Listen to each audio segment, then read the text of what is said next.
Okay, चलिए start करते हैं।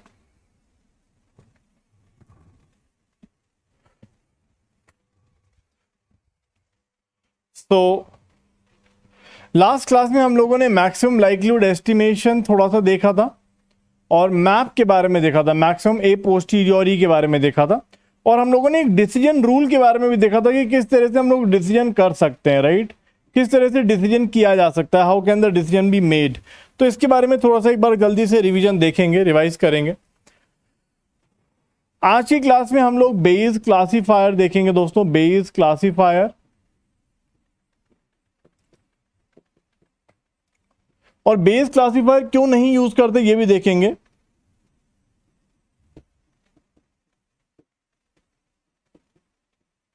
Why it is not used. और हम लोग देखेंगे दोस्तों नेव बेस। वैसे हमारे सिलेबस में नेव बेस ही है, तो इस तीन चीजों को आज हम देखने वाले हैं। वैसे लास्ट क्लास में जो हमने पढ़ा था उसको भी एक बार जल्दी से रिवाइज करेंगे। अ वेरी ब्यूटीफुल गुड, जिससे हम शुरुआत करेंगे दोस्तों। Stop doubting your self, work hard and make it happen. ठीक है, तो आपको अपने ऊपर डाउट नहीं करना है, मेहनत करिए और आगे बढ़िए। याद रखिएगा ये आप कर सकते हैं, कोई भी आप अगर अपना टास्क बनाते हैं तो। Okay, summary of the last class दोस्तों। लास्ट क्लास में हम लोगों ने दो तीन इंपॉर्टेंट चीजों को देखा था।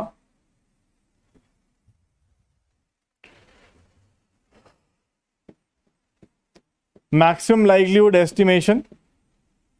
तो मैंने आपको दो अप्रोचेस बताई थी, जिन दो अप्रोचेस के मामले से, ठीक है ना, मल्टीनोवियल नेव बेस है, पढ़ेंगे आप लोग मल्टीनोवियल नेव बेस, और बर्नौली तो ट्रायल है। ठीक है, मल्टीनोमियल नेव बेस पढ़ेंगे हम लोग और नेव बेस पढ़ेंगे। बर्नौली तो मेरे ख्याल से वो 2 क्लास वाले नेव बेस को हम लोग बर्नौली नेव बेस कह सकते हैं, राइट। तो चलिए, मल्टीनोमियल लेकिन आपसे कभी कोई पूछेगा नहीं, बट हम लोग पढ़ लेंगे क्योंकि वो तो वैसे भी नोट्स में तो हो गई। चलिए, तो दोस्तों लास्ट क्लास में हम लोगों ने मैक्सिमम लाइक्लीहुड एस्टिमेशन के बारे में देखा था। वैसे हमने दो अप्रोचेस के बारे में देखा था।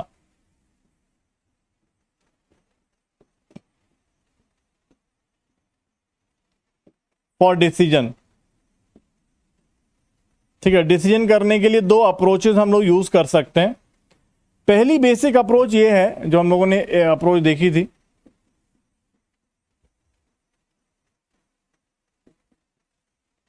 वो ये थी कि दोस्तों हमारे पास अगर क्लास कंडीशनड पीडीएफ हैं, क्लास कंडीशनड पीडीएफ हैं, ठीक है ना, x गिवन c1 और x गिवन c2, इनको क्या बोलते हैं, क्लास कंडीशनड पीडीएफ्स।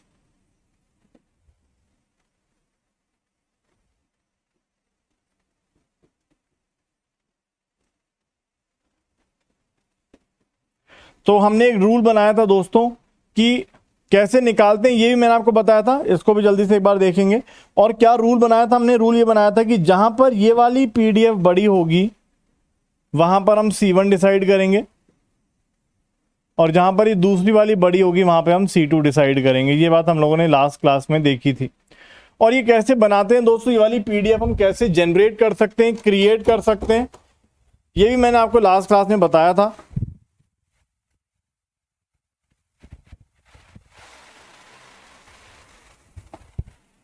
ठीक है, क्या था इसके अंदर कि जैसे मान लीजिए हमारे पास कुछ डेटा है दोस्तों, उसके अंदर क्लास 1 का डेटा होगा और क्लास 2 का डेटा होगा। क्लास 1 के सभी डेटा को पकड़ के आप इसका मीन निकाल लीजिए, वेरिएंस निकाल लीजिए। सिमिलरली क्लास 2 के सभी डेटा को पकड़ के आप मीन निकाल लीजिए, वेरिएंस निकाल लीजिए,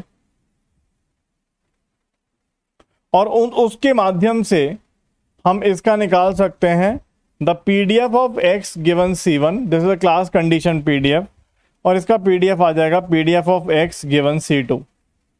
तो दो पीडीएफ हमें मिल जाएंगी, और कैसी भी हो सकती है, it can be like this. मान लीजिए एक पीडीएफ ऐसी है और दूसरी पीडीएफ ऐसी है।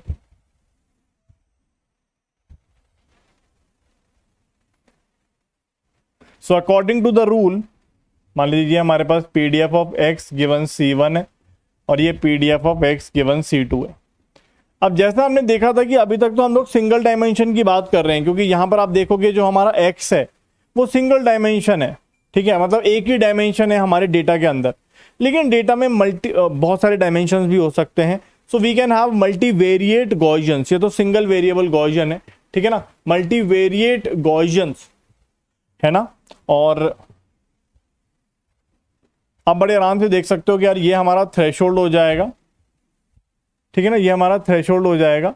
और यहां पे आप देखोगे ये थ्रेशोल्ड पॉइंट हो जाएगा। थ्रेशोल्ड पॉइंट कैसे डिसाइड किया हमने कि भाई जहां पे ग्रीन वाला बड़ा है पीडीएफ वाइट वाले से, वहां पे हम डिसाइड करेंगे कि क्लास C1 है, और जहां पे वाइट वाला बड़ा है ग्रीन वाला छोटा है तो यहां पे हम डिसाइड करेंगे क्लास C2, ठीक है। और बड़े आसानी से बड़े आराम से हम चीज़ों को देख सकते हैं कि हमने लास्ट क्लास में भी प्रोबेबिलिटी ऑफ एरर या एरर रीजन की बात करी थी, वो भी देखेंगे। बट अभी तक आपको ये थ्रेशोल्ड वाली बात क्लियर है, ये हमारे पास एक पॉइंट हो जाएगा, ये हमारे पास एक रीजन हो जाएगा, इस तरह से हम ये देख सकते हैं, राइट। और ये तो हमारे पास हो जाएगा दोस्तों, यहां पर हम लोग क्लास कंडीशन पीडीएफ का यूज कर रहे हैं। लेकिन जैसे मैंने आपको बताया था कि हमारे पास कुछ एक्सपर्ट्स भी होते हैं, जैसे डॉक्टर है या जो भी है, तो वो अपने प्रायर प्रोबेबिलिटीज का भी यूज करता है, ठीक है ना। सो यहां पर हम ए पोस्टीरियर प्रोबेबिलिटी का यूज करते हैं।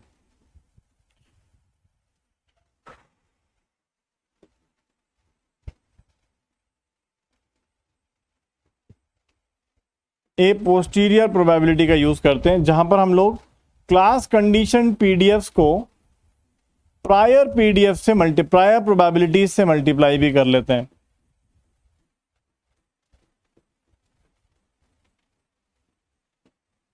ठीक है, तो दीज आर प्रायर प्रोबेबिलिटीज। तो आप बोलोगे सर बनेगा तो वैसे ही जैसे हमने अभी बनाया था लास्ट स्लाइड में, बस उसको हम लोग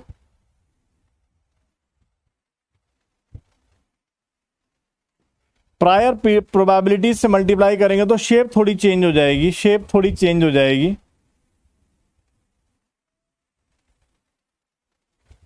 So let us say this is your PC1 into P of X given C1. This is your PC2.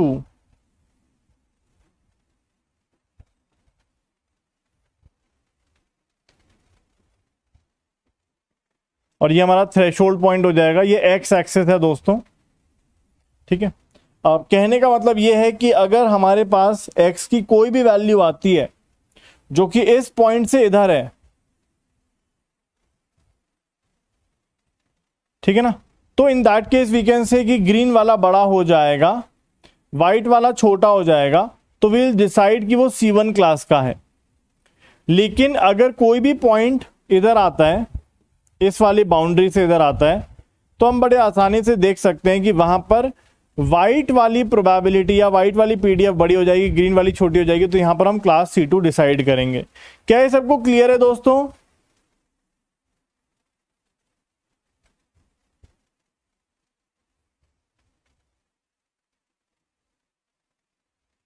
और ये हम लोगों ने देख लिया था दोस्तों।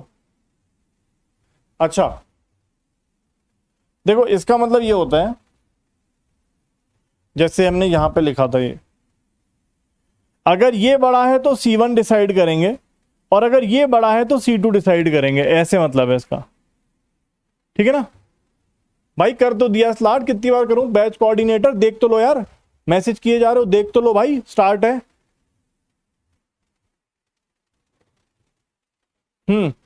अगर ये, इसका मतलब ये कि अगर ये वाली वैल्यू बड़ी है इससे, तो C1 डिसाइड किया जाएगा, क्लास C1 बोली जाएगी पॉइंट की, और जहां पर ये बड़ा है इससे, तो वहां पे C2 डिसाइड किया जाएगा, ये इसका मतलब है, ठीक है ना। ऐसे यहां पर देखेंगे हम लोग, तो अगर ये बड़ा है तो C1 डिसाइड करेंगे, अगर ये बड़ा है तो C2 डिसाइड करेंगे, ऐसे लिखा जाता है इसको। समझ में आ गया? ठीक है ना, ओके। अच्छा ये वाली कहानी समझ में आ गई सबको? एक बार जल्दी से बताइए, जो यहाँ पे कहानी बताई थ्रेशोल्ड कंडीशन, और अगर कोई भी नया पॉइंट आता है थ्रेशोल्ड के राइट साइड में रहता है तो हम उसको C1 डिसाइड करेंगे, और अगर ये कोई भी पॉइंट थ्रेशोल्ड के लेफ्ट में रहता है तो वहां पे हम C2 डिसाइड करेंगे एज पर द रूल। और रूल यही है कि अगर ये बड़ा है तो C1, ये बड़ा है तो C2, ठीक है ना। चलिए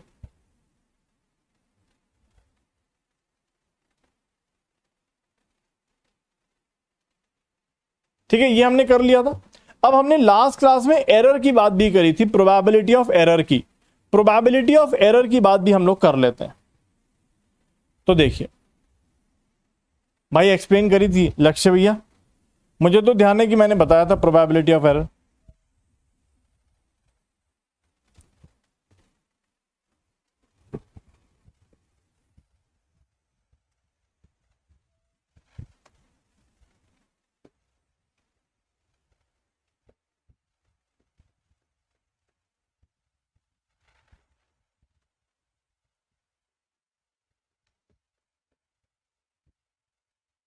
ओके, अब यहां देखिए दोस्तों, ये हमारा थ्रेशोल्ड पॉइंट हो जाएगा।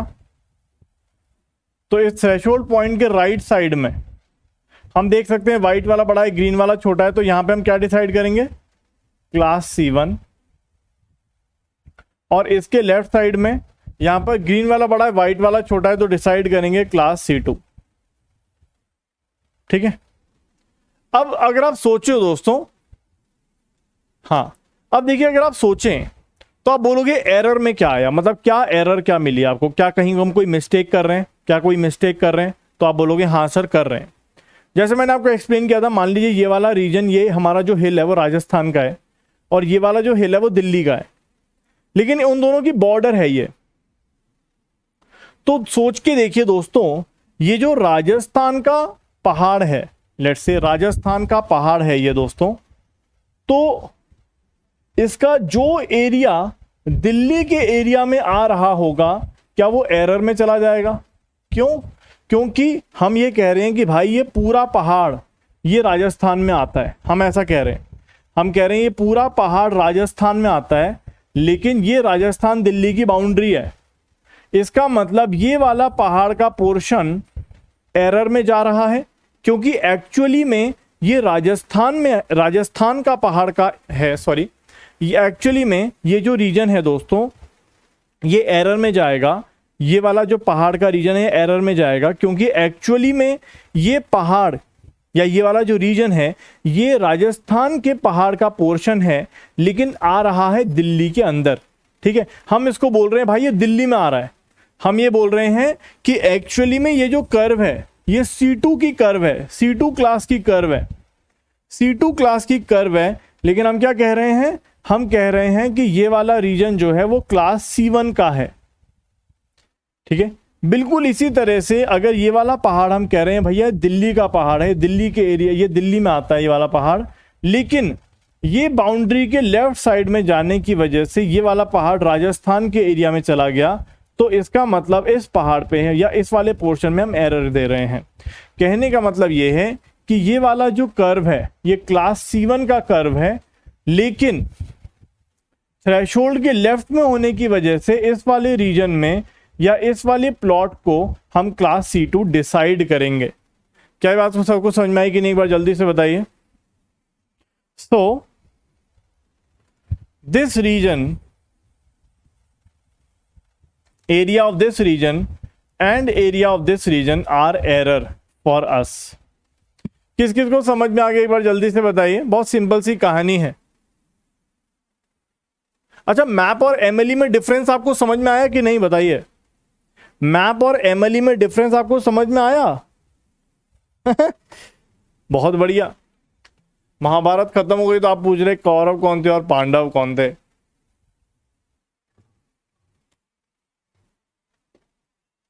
ओके, क्या है दोनों में डिफरेंस? सिर्फ एक चीज का डिफरेंस है, प्रायर नॉलेज का। ठीक है, तो मैप के अंदर हम प्रायर नॉलेज भी यूज करते हैं और एमएलई के अंदर हम सिर्फ और सिर्फ क्लास कंडीशन पीडीएफ का यूज करते हैं। बस ये डिफरेंस है दोनों के अंदर, और कोई ज्यादा बड़ा डिफरेंस नहीं है। ठीक है, ओके। और ये प्रोबेबिलिटी ऑफ एरर की कहानी समझ में आ गई दोस्तों। These two regions are in the error. तो दोस्तों ये एक्स एक्सेस है, मान लीजिए ये, मान लीजिए एक्स एक्सेस है दोस्तों, और ये थ्रेशोल्ड मान लीजिए थीटा लोकेशन है, थीटा। तो आपको क्या करना है, एरर कहां पे आ रही है? एरर अगर हम देखेंगे तो आप बोलोगे sir error is the area of the PDF probability of error is the area of the PDF from minus infinity to theta, इस वाले पीडीएफ का area,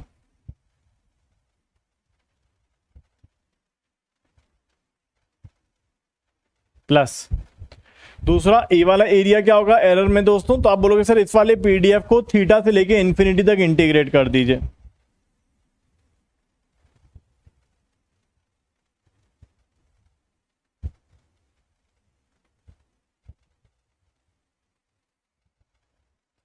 this is the probability of error. एक बार देख लीजिए क्या प्रोबेबिलिटी ऑफ एरर भी हम लोग कर पा रहे हैं कि नहीं। Means the points which are in the region are always classified wrongly. Not always देखिए, नॉट ऑलवेज, क्योंकि इस रीजन के अंदर, इस रीजन में क्या दोनों पीडीएफ के पोर्शन आ रहे हैं। अगर आप देखोगे इस थ्रेशोल्ड के लेफ्ट में यहां पर क्या दो पीडीएफ आपको दिख रही हैं। इस थ्रेशोल्ड के लेफ्ट में आपको दो पीडीएफ दिख रही हैं, एक ये वाली पीडीएफ है और एक ये वाली पीडीएफ है।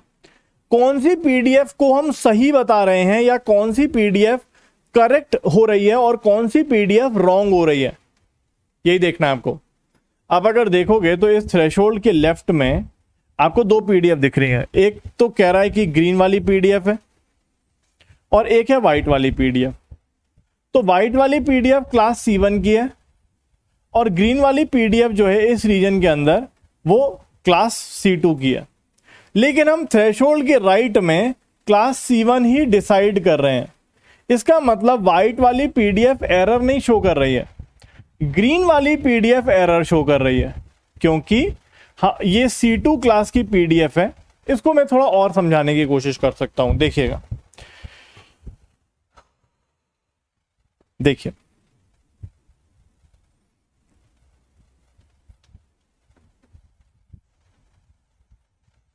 एग्जाम्पल मान लीजिए दोस्तों, हमारा थ्रेशोल्ड है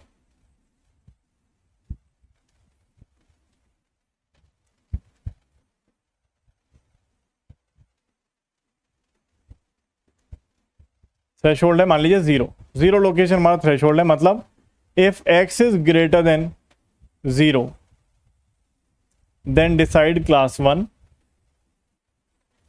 और if x is less than 0 then decide class 2 C2।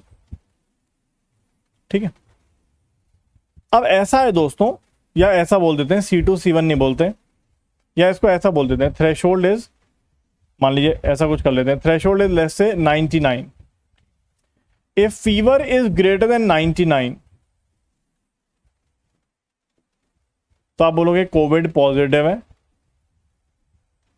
और if fever is less than 99 तो आप बोलोगे कोविड नेगेटिव है। ठीक है, लेकिन दोस्तों आपने ये ऑब्जर्व किया, ध्यान से देखिएगा, आपने ये ऑब्जर्व किया कि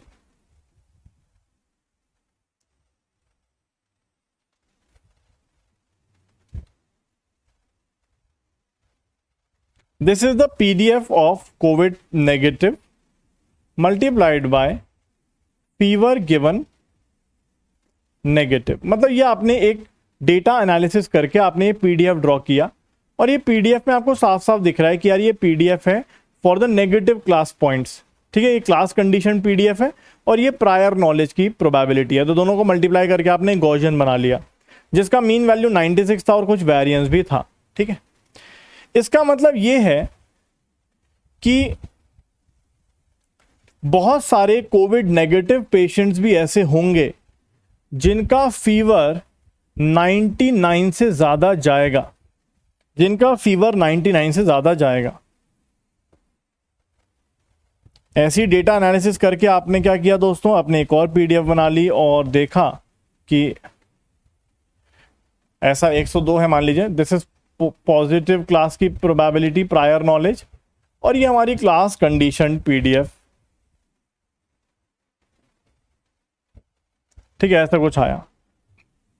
लेकिन हमने ये देखा कि ऐसे बहुत सारे पॉजिटिव क्लास के पॉइंट्स भी हैं या कोविड पॉजिटिव भी हैं जिनका फीवर 99 से कम है, जिनका फीवर 99 से कम है। तो ये हमने डेटा एनालिसिस करके देखा, ठीक है। ये 99 कहां से आई, ये मैंने अज्यूम किया है थ्रेशोल्ड। अब सोच के देखिए दोस्तों कि हम क्या मान के चल रहे हैं, मतलब हमारा डिसीजन क्या है। डिसीजन कह रहा है कि अगर फीवर जो है 99 से ज्यादा है तो वो कोविड पॉजिटिव होना चाहिए हमेशा, ऐसा हम मान रहे हैं, ऐसा हमने डिसीजन लिया है। और अगर फीवर 99 से कम है तो वो कोविड नेगेटिव होना चाहिए हमेशा। लेकिन अगर आप अपनी एनालिसिस को देखो, अपने डिस्ट्रीब्यूशंस को देखो, तो डिस्ट्रीब्यूशन में और डिसीजन में थोड़ा सा डिस्क्रिपेंसी है। तो डिसीजन क्या कहता है, डिसीजन कहता है कि अगर फीवर 99 से कम है तो वो कोविड नेगेटिव है। तो इसका मतलब क्या ये सही है? यस, आप बोलोगे सर हाँ बिल्कुल बढ़िया है, 99 से कम वाला कोविड नेगेटिव। तो आप बोलोगे हाँ सर नेगेटिव का ही हम पीडीएफ ड्रॉ कर रहे हैं, डिसीजन भी नेगेटिव लिया जा रहा है, तो सब कुछ सही है, एवरीथिंग इज फाइन। लेकिन आप यहां पे देख सकते हो कि ऐसे भी बहुत सारे पेशेंट्स होंगे, ऐसे भी बहुत सारे पेशेंट्स होंगे जिनका कोविड नेगेटिव होगा, वो कोविड नेगेटिव होंगे लेकिन उनका फीवर 99 से ज्यादा होगा। तो वहां पे हम लोग एरर करेंगे। तो अब सोच के देखिए दोस्तों कहां पे एरर हो रही है। थ्रेशोल्ड कहता है कि 99 से ज्यादा में हम कोविड पॉजिटिव डिसाइड करेंगे, लेकिन अगर हम डिस्ट्रीब्यूशन को देखें तो ऐसे बहुत सारे पेशेंट्स हैं, अभी ऐसे बहुत सारे पेशेंट्स हैं जो कोविड नेगेटिव हैं लेकिन उनका फीवर 99 से ज्यादा है, लेकिन डिसीजन हमारा कुछ और कह रहा है। इसका मतलब ये रीजन क्या शो कर रहा है दोस्तों, एरर शो कर रहा है कि भाई ये हमारा एरर हो गया, ये डिसीजन में एरर हो गया, ठीक है। सिमिलरली यहां ये ऐसे बहुत सारे कोविड पॉजिटिव पेशेंट्स होंगे जिनका फीवर 99 से कम होगा, एक भी राइट, डिस्ट्रीब्यूशन में भी दिख रहा है 99 से कम होगा, लेकिन डिसीजन में क्या कह रहे हैं हम, थ्रेशोल्ड के अकॉर्डिंग हम क्या कह रहे हैं, 99 से कम होने पर कोविड नेगेटिव है वो। लेकिन ऐसे बहुत सारे पॉजिटिव पेशेंट्स हैं जिनका 99 से कम है, तो दिस इज द एरर, ठीक है ना। ओके, तो इसका मतलब सोच के देखिए, क्या इस रीजन की वैल्यूज हमेशा हमेशा रॉन्गली क्लासीफाई हो रही हैं क्या? व्हाट डू यू थिंक, क्या स्टेटमेंट सही है? व्हाट डू यू थिंक, क्या बोला था इन्होंने? Means the points which are in the region are wrongly classified always. What do you think, क्या इस रीजन की वैल्यूज हमेशा रॉन्गली क्लासीफाई होंगी? व्हाट डू यू थिंक, क्या अगर मैं आपसे कहूं इन दोनों को अगर साथ में बना लूं, व्हाट डू यू थिंक कि अगर कोई इंसान आता है 100 फीवर लेके, मान लीजिए किसी इंसान, कोई पेशेंट आया मेरे पास, मैंने उसका फीवर नापा 100 आया, अब क्या 100 हमेशा रॉन्गली क्लासीफाई होगा क्या? सोच के देखिए, क्या 100, सोच के देखिए, अगर कोई पेशेंट मेरे पास आता है, मैं उसका फीवर नापता हूं 100 आता है, क्या 100 फीवर वाला पेशेंट हमेशा रॉन्गली क्लासीफाई होगा क्या? नहीं, हमेशा नहीं होगा, हमेशा नहीं होगा। मैं साथ में बना के देखता हूं, देखो ध्यान से देखना।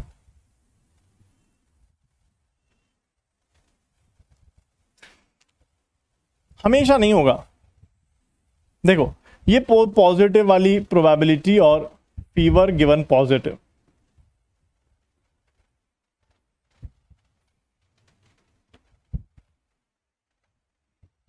मान लीजिए 99 है,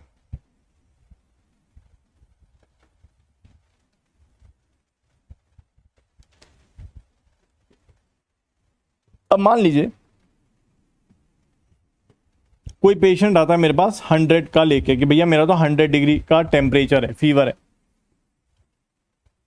तो हम बोलेंगे यार देखो ऐसा है, हमारा जो मशीन कहता है, हमारा जो डिसीजन रूल कहता है वो ये कहता है कि भाई तुम्हें कोविड पॉजिटिव है, तुरंत भर्ती हो जाओ, ठीक है, तुरंत भर्ती हो जाओ।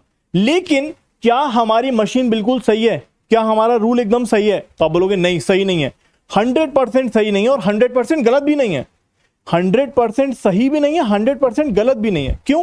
क्योंकि हम यहां पर देख पा रहे हैं कि according to this distribution there are chances कि 100 वाला, 100 फीवर वाला नेगेटिव भी हो सकता है, बिकॉज डिस्ट्रीब्यूशन तो आ रहा है ना वहां पे, तो नेगेटिव भी हो सकता है। लेकिन लेकिन आप देख रहे हो यहाँ पे व्हाइट वाला बड़ा पीडीएफ है, पिंक वाला छोटा है, तो आप कह सकते हो कि 100 वाले के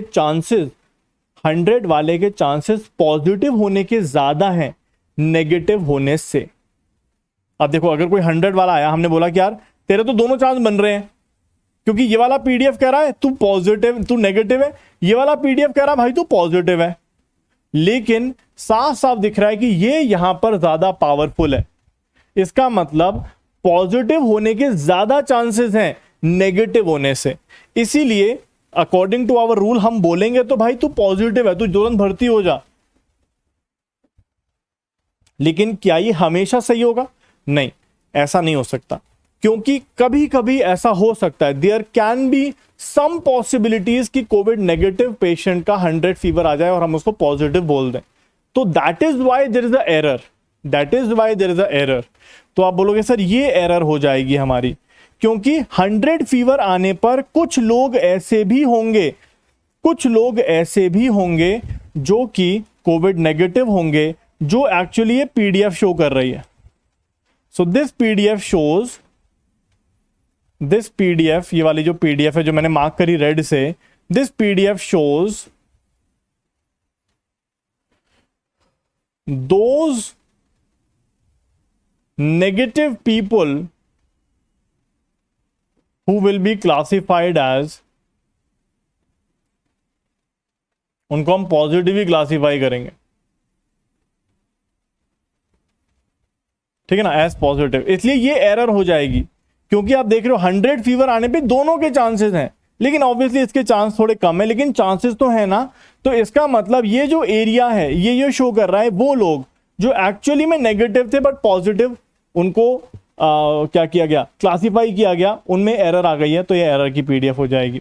और सिमिलरली दोस्तों, अगर हम ये पीछे वाला देखें, ऐसे आपको कहता हूं मैं यार उसका फीवर है 98, तो आप बोलोगे यार 98 पे हमारी, अगर हम इस पूरे ग्राफ को देखें, ऐसे पीडीएफ को देखें, तो 98 पर दोनों पॉसिबल हैं। व्हाइट वाली पीडीएफ भी आ रही है, पिंक वाली भी आ रही है, बट पिंक वाली ज्यादा स्ट्रांग है, तो हम बोलेंगे नहीं भाई ये तो कोविड नेगेटिव है। लेकिन बहुत सारे कोविड पॉजिटिव पेशेंट्स भी होंगे जो कि ये एरिया दर्शा रहा होगा,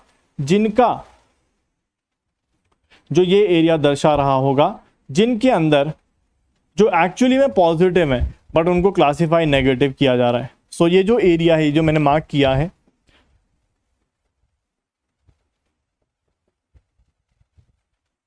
दिस पीडीएफ शोज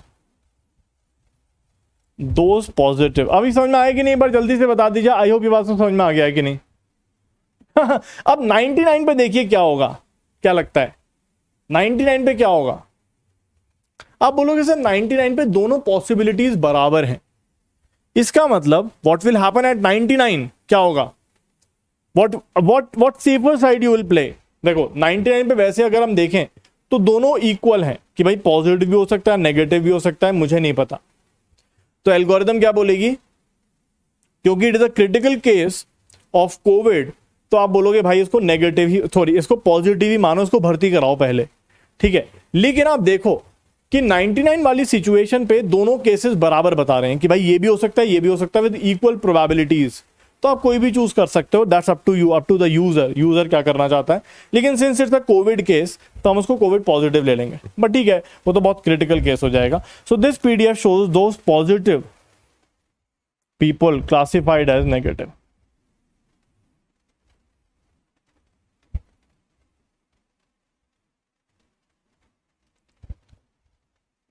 क्या है सबको समझ में आ गया कि नहीं? जल्दी से एक बार बता दीजिए।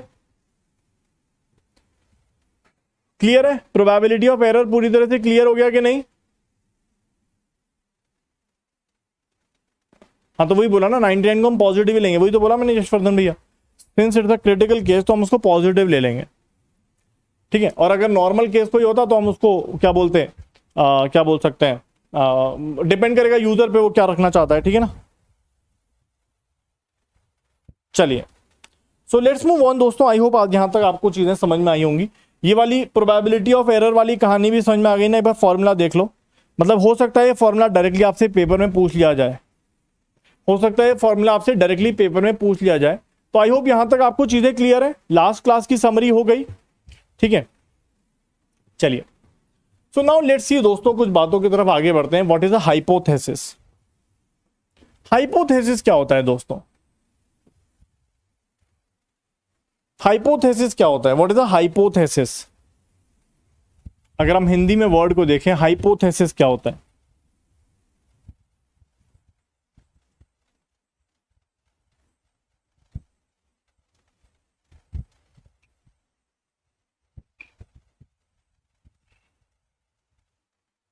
देखिए, अजम्पशंस, अजम्पशंस, ठीक है, assumptions.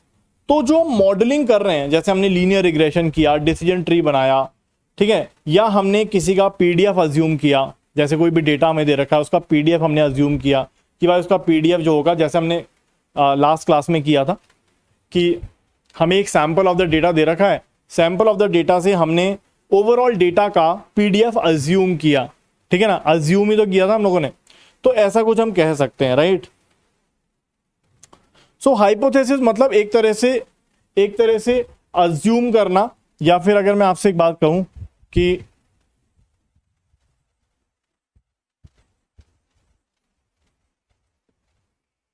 In the previous class हमने क्या किया था दोस्तों, using the sample of the data,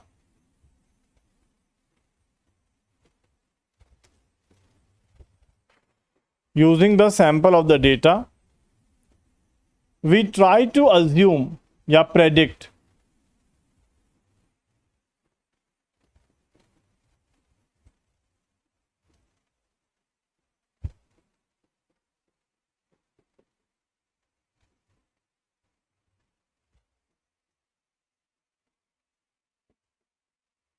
ठीक है ना।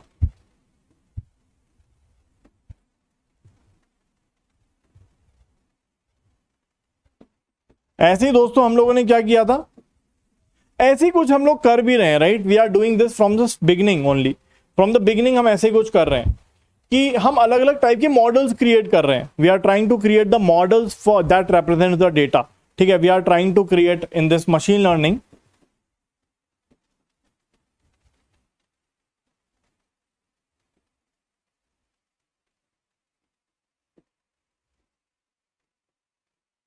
We try to create the models of the data, ठीक है ना। हम डेटा के मॉडल्स क्रिएट करना चाहते हैं using various algorithms,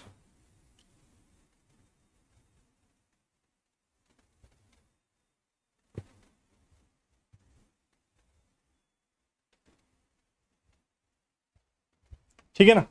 so a hypothesis is conjecture or proposed explanation that is based on insufficient facts or assumptions, ठीक है। मतलब हम कुछ प्रपोज कर रहे हैं कि भाई ऐसा हो सकता है, ऐसा हो सकता है, ठीक है। जैसे कि हमने लीनियर रिग्रेशन में देखा था कि यार लग रहा है कि लीनियर होगा और इसका ये मॉडल बनेगा, ठीक है। We are trying to explain the model of the data from the sample using linear regression. We are trying to propose the model of the whole data using logistic regression over the samples.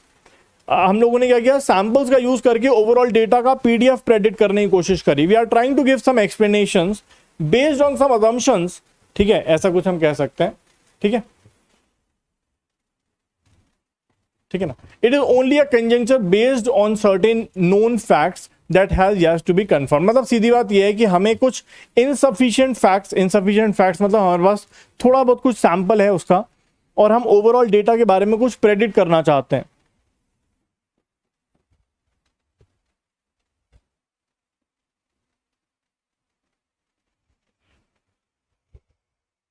We have some samples, हमारे पास कुछ samples हैं दोस्तों, and using that we predict the whole data.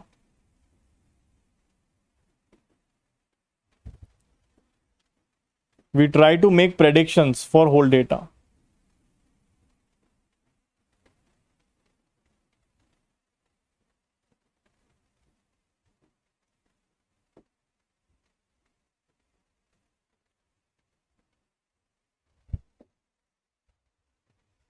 चलिए, अब what is the hypothesis space? What is the hypothesis space? अब hypothesis space का मतलब ये है कि यार देखो ऐसा है कि हमारे पास एक बड़ा सा सैंपल आया डेटा का, ठीक है। Let's say it has the whole data will be in crores, but हमारे पास जो सैंपल आया दैट से लेट इट कंटेन 1 या 2 लाख पॉइंट्स, ठीक है, 1 या 2 लाख पॉइंट हैं। अब मैंने उस पूरे सैंपल को फिर बाइफर्केट कर दिया 4 से 5 अंदर अलग सबसेट्स में। अब वो सबसेट्स जरूरी नहीं है कि वो इक्वल साइज के हों, जैसे हमने पहले किया था, आपको याद होगा एनसेम्बल लर्निंग के अंदर। तो मैंने उसको फर्दर ब्रेक कर दिया, और ब्रेक करके मैंने वीरेंद्र भैया, अभिनव भैया, कार्तिक भैया, सूरज भैया सबको दे दिया। लेट से 8 से 10 मैंने उसके सबसेट्स क्रिएट कर लिए। अब जब मैंने उसके 8 से 10 सबसेट्स क्रिएट कर लिए, तो 8 से 10 सबसेट्स क्रिएट करने के बाद मैंने सब लोगों को बोला कि यार इस सबसेट का यूज करके आप मॉडल्स क्रिएट करो जो हमारे ओवरऑल डेटा को रिप्रेजेंट करेंगे, ठीक है। तो ऑब्वियसली सभी 8 से 10 बच्चों ने, जितने भी बच्चे थे, उन्होंने कुछ मॉडल्स क्रिएट किए होंगे, ठीक है, और हमारे पास उन सब मॉडल्स का एक स्पेस क्रिएट हो जाएगा। तो we will have a set of models, बहुत सारे मॉडल्स होंगे हमारे पास, या बहुत सारी हाइपोथेसिस होंगी। कोई बोलेगा नहीं सर लीनियर रिग्रेशन में ये स्ट्रेट लाइन ऐसी बन रही है, जैसे फॉर एग्जांपल कोई बोलेगा कि नहीं सर मेरी स्ट्रेट लाइन तो ऐसी कुछ बन रही है, मुझे ऐसा लगता है कि ये जो डेटा है ये इससे रिप्रेजेंट हो रहा है। कोई कहेगा नहीं नहीं नहीं सर इससे रिप्रेजेंट नहीं हो रहा, उसमें थोड़ा चेंज आ रहा था, क्योंकि सबसेट्स थोड़े अलग अलग होंगे तो there will be some kind of variations. कोई बोलेगा नहीं सर नहीं ऐसा नहीं है, वो ऐसा कुछ हो रहा था, इससे कुछ बन रहा था, ठीक है, इस तरह से। ऐसे we will have many hypothesis, so we will have a hypothesis space, ठीक है। So if we divide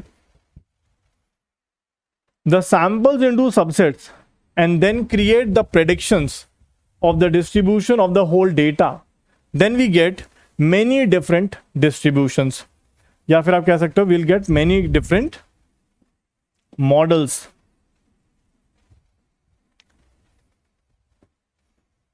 or hypothesis. The combination of these is called the hypothesis space.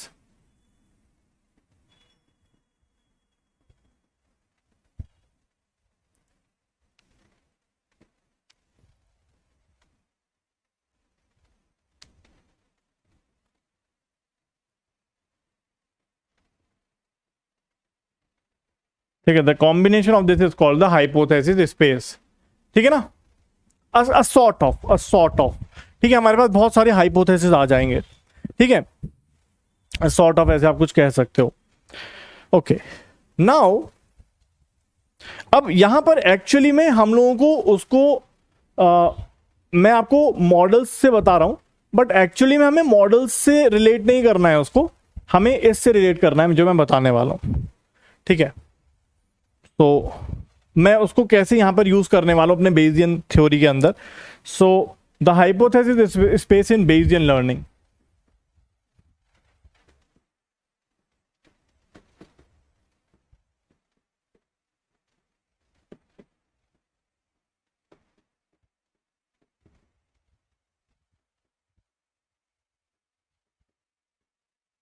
देखिए बहुत सिंपल सा कहानी है, similar to ensemble learning only. हमारे पास overall sample of the data है जिसको हमने सबसेट्स में क्रिएट कर लिया, कन्वर्ट कर लिया,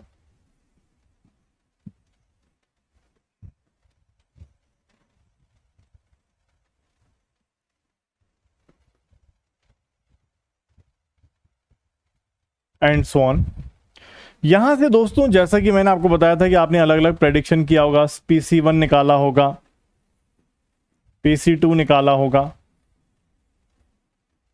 क्योंकि सबसेट अलग है तो सबका अलग अलग आएगा।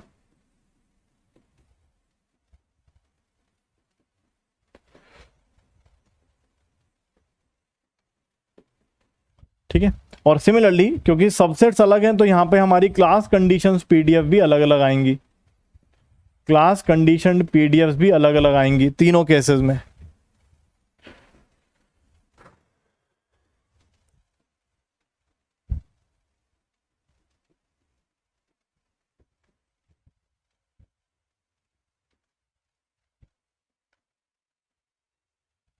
तो इसका मतलब यहां पे वही कहानी ऑलमोस्ट सिमिलर ही बनेगी, लेकिन आपको क्या लगता है क्या तीनों केसेस में थ्रेशोल्ड थोड़े थोड़े अलग होंगे दोस्तों?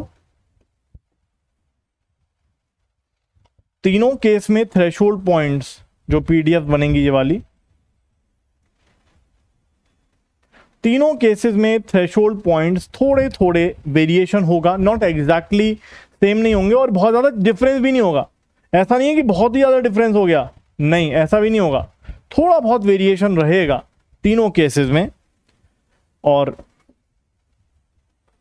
थोड़ा बहुत वेरिएशन तो रहेगा तीनों केसेस के अंदर, ठीक है। तो तीनों केसेस में थोड़ा बहुत वेरिएशन होगा, not exactly same, this three will not be exactly same, तीनों में थोड़ा बहुत वेरिएशन तो होगा, ठीक है। तो ये हमारी हाइपोथेसिस 1 है कि भाई ऐसा कुछ होना चाहिए। फॉर एग्जांपल ये मैंने बनाई, ये वीरेंद्र भैया ने बनाई, फॉर एग्जांपल ये कार्तिक भैया ने बनाई। तो these are 3 hypothesis and if we combine them, place it together, it's called the hypothesis space, ठीक है।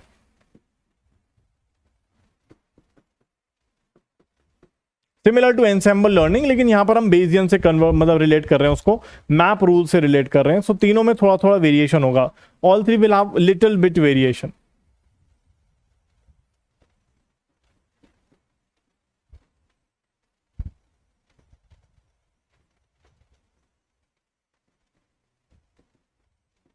तीनों में कुछ ना कुछ थोड़ा बहुत वेरिएशन जरूर होगा, ठीक है ना।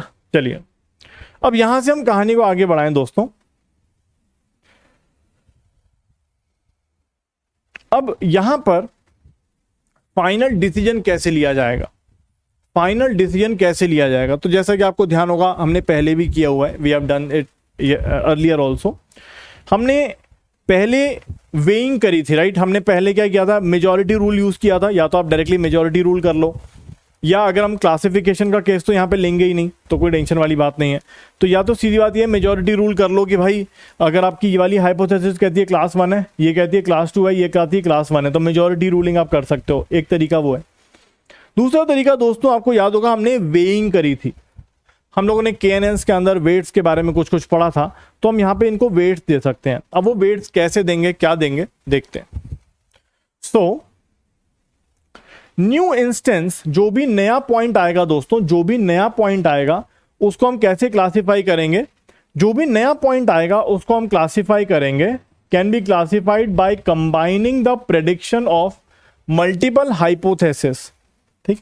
कोई भी नया पॉइंट आएगा दोस्तों, जो भी नया टेस्ट पॉइंट आएगा वो तीनों से टेस्ट किया जाएगा, ठीक है। तीनों से टेस्ट करेंगे, जितने भी हाइपोथेसिस हैं सबसे टेस्ट करेंगे, और डायरेक्टली या तो मेजॉरिटी रूल लगा देंगे, लेकिन यहां मेजॉरिटी रूल नहीं लगाते हैं।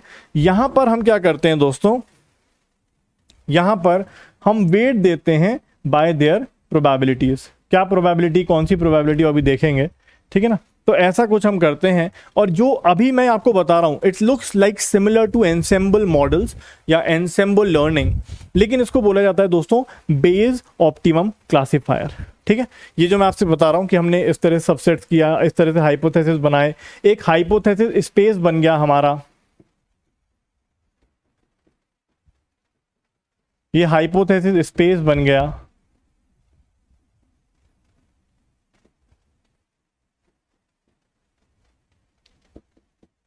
हाइपोथेसिस स्पेस बन गया, और यहां से हम आगे चल सकते हैं दोस्तों, एंड देन वी कैन से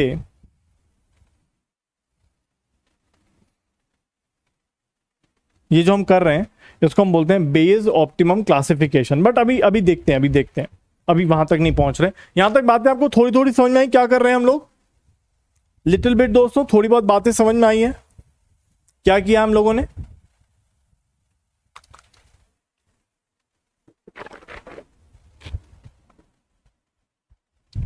ठीक है ना। चलिए, तो बहुत सिंपल सी बात है, हमने सबसेट्स क्रिएट करे और बिल्कुल वही चीज कर ली जो हम लोग कर रहे थे, right, map rule. Okay, now we have 2 task, हमारे पास 2 टास्क हैं। एक टास्क तो हमें टेंशन लेनी नहीं है क्योंकि वो पेपर में ज्यादा नहीं पूछने वाला, दूसरे टास्क के बारे में हमें टेंशन लेनी है, बट हम दोनों के बारे में थोड़ा बहुत पढ़ते हैं। अब हमारे पास 2 टास्क हैं दोस्तों, कौन सी मोस्ट प्रोबेबल हाइपोथेसिस है। मोस्ट प्रोबेबल मतलब भाई एक हाइपोथेसिस मैंने बनाई, एक कार्तिकेय भैया ने बनाई, या एक वीरेंद्र भैया ने बनाई, ये तीनों बच्चों ने या तीनों लोगों ने हाइपोथेसिस बना ली। हाइपोथेसिस मतलब उन्होंने तीनों ने कुछ कुछ अजम्पशंस कर लिए, ठीक है। So which is the most probable hypothesis, कौन सी सबसे अच्छी हाइपोथेसिस है, ये हमें देखना है। और दूसरा हमें देखना है कि कैसा क्लासिफिकेशन करेंगे for any new point, most probable classification for any new point.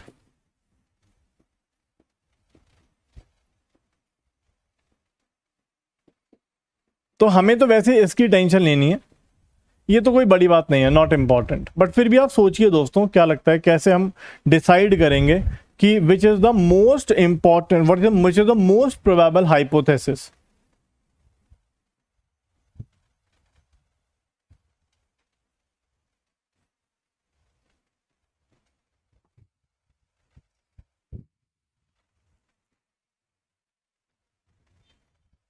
Okay तो यहाँ पे 3-4 बातें हैं देखने के लिए, ज़्यादा इंपॉर्टेंट नहीं है, मैंने आपको ऊपर यहाँ पे मार्क कर दिया, ओनली फॉर नॉलेज आप देख सकते हो। यहाँ पर हम फाइंड करना चाहते हैं which is the most probable hypothesis, मतलब 3-4 हाइपोथेसिस आ गई हैं मेरे पास, ठीक है, 3-4 हाइपोथेसिस आ गई हैं मेरे पास।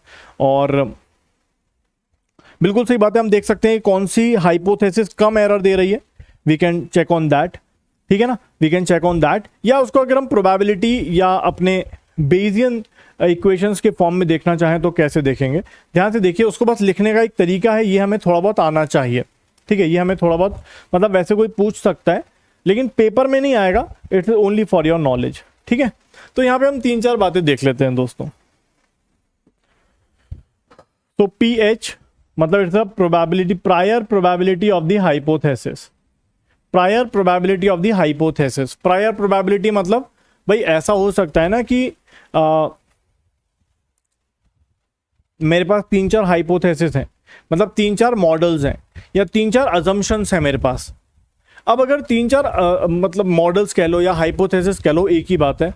अगर 3-4 हाइपोथेसिस हैं, जैसे मैंने बनाई, 1-2 बच्चों ने और बनाई, तो मुझे पहले से ही पता है कि मैंने कुछ डेटा ऐसा बाइस किया था या ऐसा कुछ मैंने पहले से ही रीस्ट्रक्चरिंग करी थी, तो पहले से मुझे पता होगा कि नहीं मेरी वाली हाइपोथेसिस की प्रोबेबिलिटी या उसकी मतलब उसके अच्छे होने की प्रोबेबिलिटी पहले से ही मुझे पता है कि ज़्यादा होगी।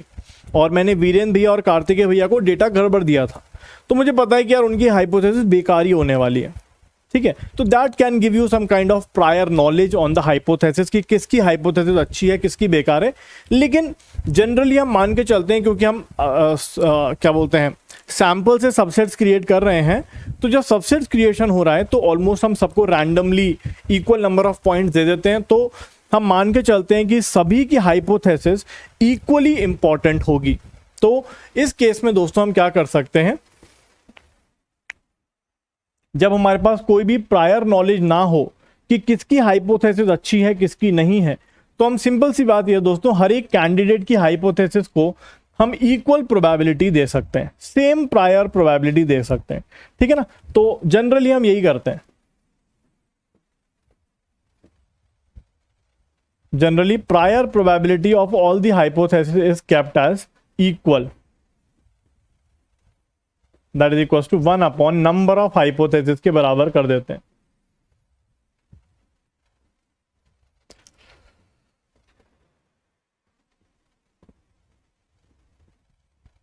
ठीक है, नंबर ऑफ हाइपोथेसिस के बराबर कर देते हैं।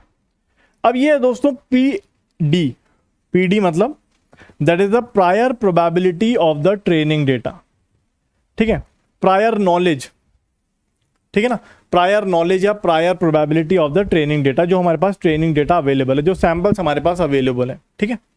अब ये क्या है दोस्तों, this is the posterior probability. यहां पे क्या गिवन है, यहां पर क्या गिवन है, जैसे आपको ध्यान होगा दोस्तों, हम इसको कैसे लिखते हैं, PH गिवन D, मतलब यहां पर गिवन है डेटा, हमारे पास डेटा अवेलेबल है, तो कौन सी हाइपोथेसिस की प्रोबेबिलिटी सबसे ज्यादा होगी, मतलब कौन सी हाइपोथेसिस, अगर हमें डेटा गिवन है, कौन सी हाइपोथेसिस सबसे ज्यादा क्लोजनेस रखेगी डेटा के लिए, ठीक है। आप इसको ध्यान से देखिए, is the posterior probability of H given data, ठीक है, मतलब हमें डेटा अगर गिवन है तो कौन सी हाइपोथेसिस सबसे ज्यादा प्रोबेबिलिटी रैंक करेगी या लेके आएगी हमारे डेटा गिवन होने के बाद।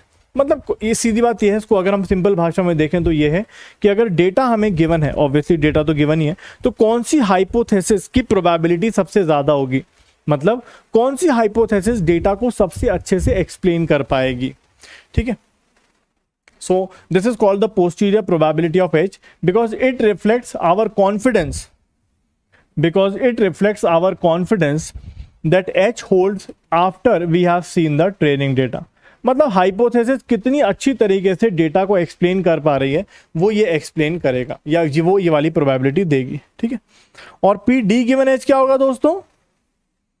It is the posterior probability of D given H. मतलब यहां पे हाइपोथेसिस गिवन है, अब हमें डेटा की प्रोबेबिलिटी देखनी है। So it is the probability of observing data D given some world in which the hypothesis H holds,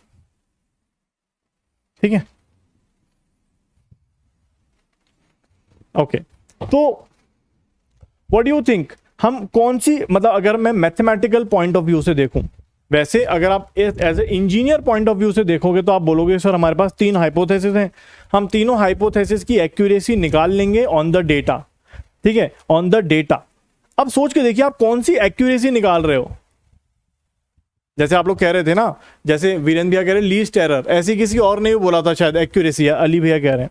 तो अगर हमारे पास हाइपोथेसिस है H1 H2 H3, ठीक है, हम उस हाइपोथेसिस की टेस्टिंग अगर डेटा पर कर लें तो जो ज्यादा एक्यूरेसी देगी हम बोलेंगे भाई ये हाइपोथेसिस अच्छी है।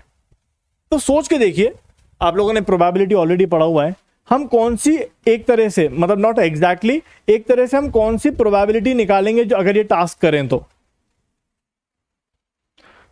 अगर हमें एक हाइपोथेसिस पकड़ें, उस हाइपोथेसिस को पूरे डेटा पर टेस्ट कर लें, ऐसी दूसरी हाइपोथेसिस पकड़ें उसको पूरे डेटा पर टेस्ट कर लें, एंड सो ऑन, तो हम कौन सी प्रोबेबिलिटी निकाल रहे होंगे? पी एच गिवन डी,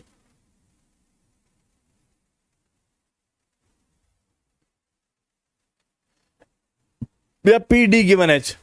सोच के देखिए।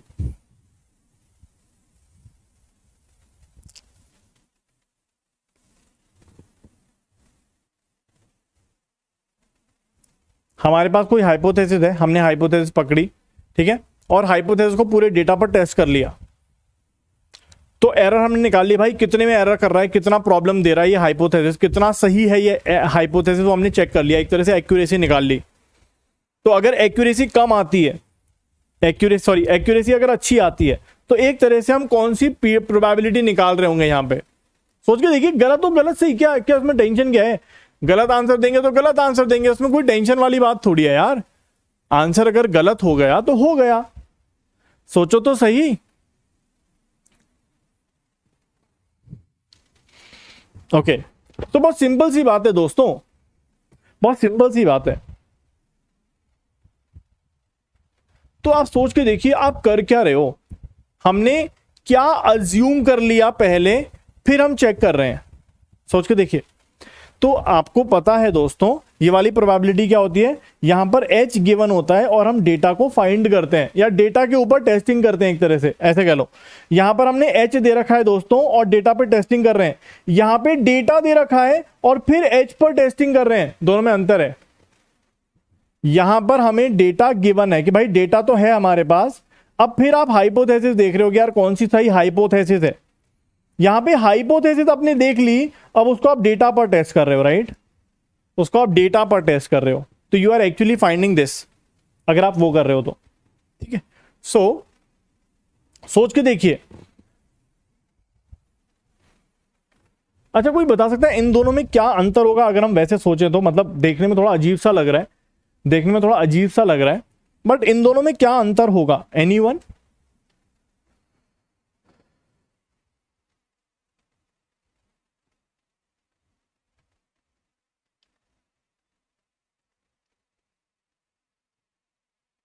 इन दोनों में क्या अंतर होगा दोस्तों? तो to find the best hypothesis, hypothesis बोल लीजिए या मॉडल बोल लीजिए,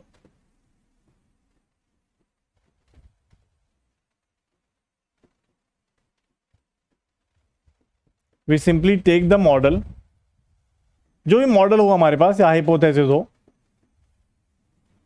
we simply take the model और हाइपोथेसिस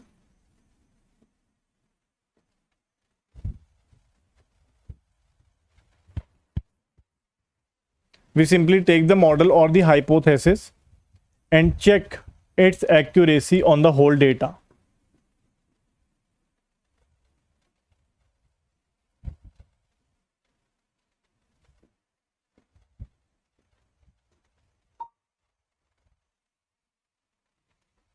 ठीक है,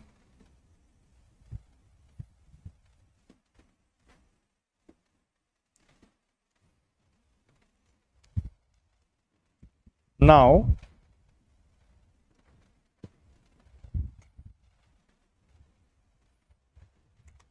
the hypothesis which gives the minimum error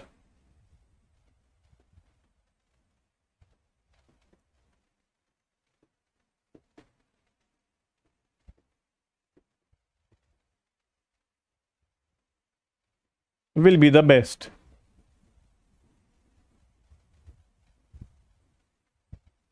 ठीक है, वो बेस्ट हाइपोथेसिस होगी, ठीक है ना। चलिए,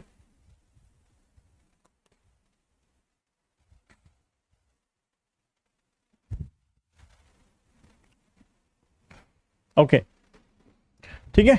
चलिए, अब अगर हम आगे चलें दोस्तों, तो पहले अगर हम इन दोनों के बीच का थोड़ा सा डिफरेंस को समझें तो क्या हमें दे रखा है, तो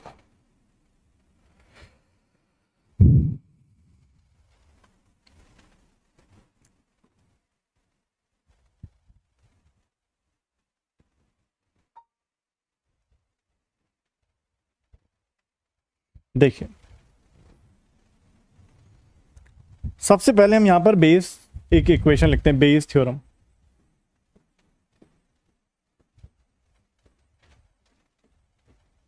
तो बेस थ्योरम क्या कहती है, P of A given B is equal to P of B given A into P of A divide by P of B, right. ये चीज हम लोगों ने पढ़ी हुई है। अब यहां पे अगर हम देखें दोस्तों, P of H given D is equal to P of D given H into P of H divide by P of D, ठीक है, ऐसे ही होगा ना।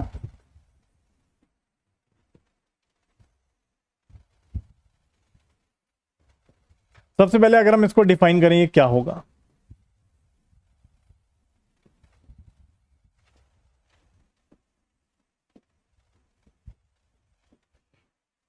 P of H given D, इसका मतलब ये है कि हमें डेटा गिवन है और हमारे पास बहुत सारी हाइपोथेसिस हैं, H1 H2 H3 H4, ठीक है।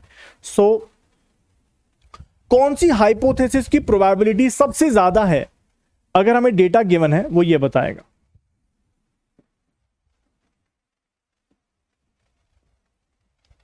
If we have the data,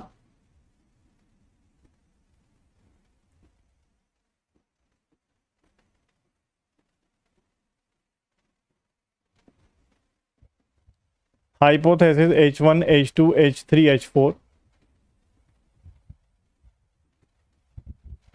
then P of H1 given D is the probability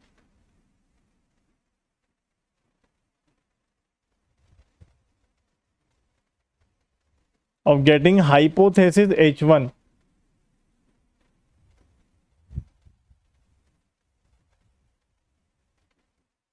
given the data. Similarly,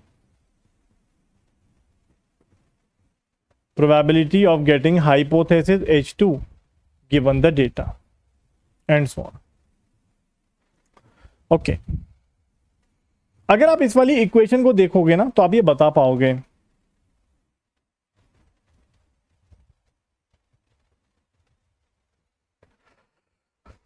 P of D given H और इसमें किस चीज का अंतर होगा, कोई बता सकता है। ये बात समझ में आ गई। एक बार देखिए, ये इक्वेशन सही दिख रही है कि यहाँ पे हमें डेटा गिवन है और हमारे पास कुछ हाइपोथेसिस है, H1 H2 H3 H4। So P of H1 given D मतलब अगर डेटा गिवन है तो हाइपोथेसिस H1 आने की प्रोबेबिलिटी ये शो कर रहा है, डेटा गिवन है, हाइपोथेसिस H2 आने की प्रोबेबिलिटी ये शो कर रहा है, एंड सो ऑन। ये बताइए दोस्तों, इसमें और इसमें बस एक ही चीज का अंतर है बस। चलिए, ये बताइए यहां पर क्या चीज फिक्स है जिसको आप चेंज नहीं कर सकते कभी भी।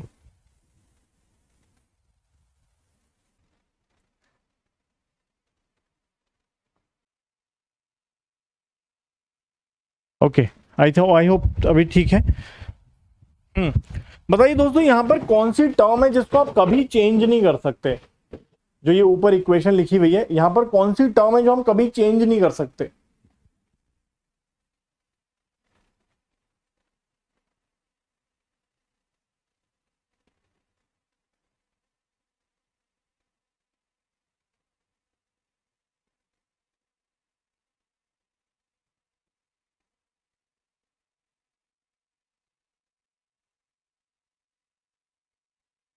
या कौन सी टर्म है जो हमारे कंट्रोल में नहीं है? तो आप बोलोगे सर ये हमारे कंट्रोल में नहीं है। तो अब बस इन दोनों को कौन रिलेट कर रहा होगा दोस्तों? इन दोनों को कौन रिलेट कर रहा है, ये तो समझ में आ गया। यहां पे क्या है, डेटा गिवन है, यहां पर क्या है, डेटा गिवन है, ठीक है, यहां पर क्या है, हमें डेटा गिवन है कि भाई डेटा हमें दे रखा है, और हमारी हाइपोथेसिस H1 आने की प्रोबेबिलिटी क्या है, ये डेटा गिवन है, हाइपोथेसिस H2 आने की प्रोबेबिलिटी ये, डेटा गिवन है, हाइपोथेसिस H3 आने की प्रोबेबिलिटी ये, and so on. So PD हमारा फिक्स है भाई, पीडी हम नहीं चेंज कर सकते क्योंकि data we don't have any control on data, we don't have any control on data, तो पीडी हमारा फिक्स है। तो इन दोनों को कौन सी टर्म रिलेट कर रही है, सिर्फ पीएच, पीएच मतलब prior knowledge of the hypothesis, prior knowledge of the hypothesis. तो अगर prior knowledge of the hypothesis change होगी तभी इन दोनों में कोई डिफरेंस नजर आएगा आपको बहुत ज्यादा। अगर आपके पास prior knowledge of the hypothesis है तभी आप कह सकते हो कि इन दोनों में कुछ ज्यादा डिफरेंस होगा, नहीं तो अगर आप कहते हो कि भाई मेरे पास हाइपोथेसिस की प्रायर नॉलेज नहीं है और मैं सभी हाइपोथेसिस को, फिर से बफर हो गया क्या? ओके, मैं रिपीट करता हूं, ध्यान से देखिए। हमारे पास पीडी पे कोई कंट्रोल नहीं है, ठीक है, हमारे पास पीडी पे कोई कंट्रोल नहीं है, we don't have any control on the PD, क्योंकि डेटा हमारे पास हमारे कंट्रोल में नहीं होता, तो पीडी हमारे कंट्रोल में नहीं है। ये तीन टर्म हमारे कंट्रोल में है जिसमें हमें ये समझ लिया कि होता क्या है ये, व्हाट इज दिस। सिंपल सी बात है, डेटा गिवन है, हाइपोथेसिस H1, डेटा अगर गिवन है तो हाइपोथेसिस H1 आने की क्या प्रोबेबिलिटी है, डेटा अगर गिवन है तो हाइपोथेसिस H2 आने की क्या प्रोबेबिलिटी है, एंड सो ऑन, ठीक है। अब यहां पे अगर हम देखें तो पी डी गिवन एच, और इसमें सिर्फ ये पीएच का टर्म आ रहा है, पीएच मतलब prior knowledge of hypothesis H1, prior knowledge की हाइपोथेसिस H1 आएगी। तो यहाँ पे बहुत सिंपल सी कहानी है, तो आप बोलोगे यार हाइपोथेसिस H1 या हाइपोथेसिस H2 आने की अगर प्रायर नॉलेज मेरे पास है, मुझे पता है कि यार ये हाइपोथेसिस अच्छी है, ये थोड़ी खराब है, एंड सो ऑन, तो फिर मैं इन दोनों के बीच में कोई डिफरेंस देख पाऊंगा।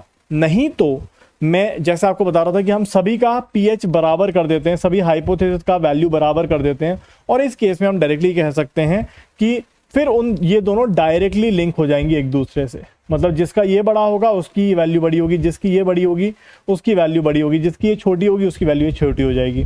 तो उस केस में डायरेक्टली लिंक हो जाएंगे ये दोनों, लेकिन जनरली हम इसको यूनिफॉर्म ही मान लेते हैं, मतलब 1 अपॉन नंबर ऑफ हाइपोथेसिस कर लेते हैं। सो जो पीडी गिवन एच है दोस्तों,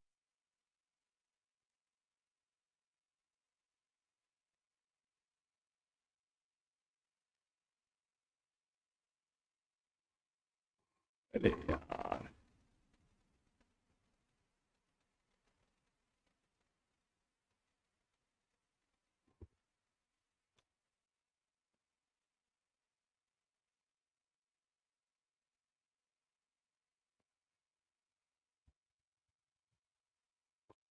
इशू है यार, नेट तो क्यों नहीं आ रहा।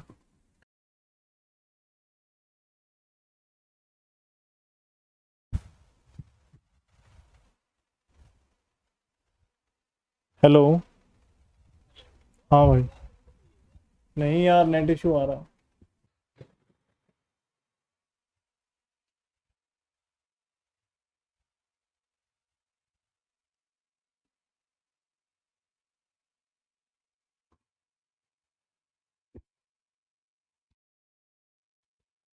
हेलो, हाँ यार कुछ नेट का इशू है शायद यहाँ पे, एक तो वेदर थोड़ा ख़राब, शायद इस वजह से कुछ, कहीं वायरिंग तो नहीं कटी, वैसे कटी तो नहीं होगी, नहीं तो चलता ही नहीं, बट एक बार चलिए, अभी चला होगा राइट, चलिए ओके। सो हम देख सकते हैं दोस्तों, जब हमारा पीएच सबका सेम हो जाएगा, पीडी पे हमारा कोई कंट्रोल नहीं है, तो इन दैट केस ये और ये ऑलमोस्ट बराबर ही हो जाएंगे, ठीक है, ये और ये ऑलमोस्ट बराबर ही हो जाएंगे, ठीक है ओके। नाउ जस्ट अज्यूम करिए इसमें और इसमें क्या अंतर है, मतलब इमेजिन करिए, आप अपनी प्रोबेबिलिटी मैथमेटिक्स को थोड़ा दिमाग में लगाइए। तो देखिए यहां पर अगर मैं हिंदी भाषा में लिखूं तो इसका मतलब यह है दोस्तों,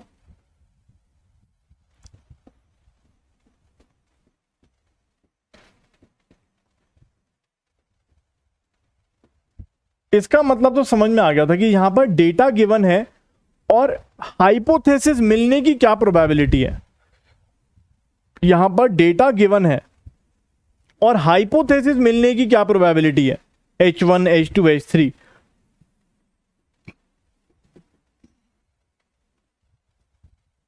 Data is given. What is the probability of getting the hypothesis?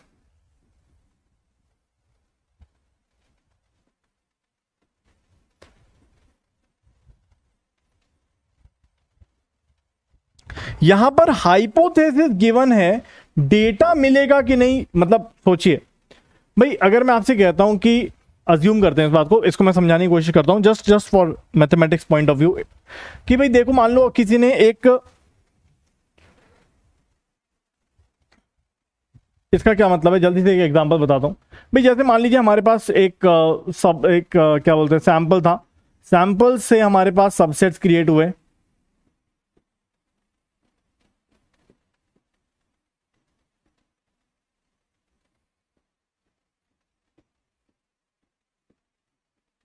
यहां पर हमने एक म्यू डिसाइड किया होगा, एक वेरिएंस डिसाइड किया होगा अपने डेटा का डिस्ट्रीब्यूशन का। सबसेट को देखकर हमने म्यू और वेरिएंस डिसाइड किया होगा। यहां पर भी म्यू और वेरिएंस हमने डिसाइड किया होगा, यहां पर भी म्यू और वेरिएंस हमने डिसाइड किया होगा, राइट। अब ये सैंपल को देखकर हमने किया, मतलब सबसेट को देख के किया होगा। अब सोच के देखिए, हम ये अनुमान लगा रहे हैं, हम ये, हमारे पास हाइपोथेसिस है, right, we have this hypothesis available, तो hypothesis given to us. Now हमने अनुमान लगाया कि हमारे डेटा का डिस्ट्रीब्यूशन गॉसियन है, जिसका मीन और वेरिएंस ऐसा है, तो हमारे पास हाइपोथेसिस है, वी हैव द डिस्ट्रीब्यूशन, ठीक है। अब डिस्ट्रीब्यूशन होने के बाद हम देख रहे हैं कि जो डेटा था हमारा, जो एक्चुअल डेटा था, वो मिलने की क्या प्रोबेबिलिटी है। मतलब वी हैव द हाइपोथेसिस, वो डेटा जो हमें मिलना था उसके मिलने की प्रोबेबिलिटी क्या है, ठीक है। तो एक तरह से ये देख रहे हैं हम लोग। So we have the hypothesis, what is the probability to get that data.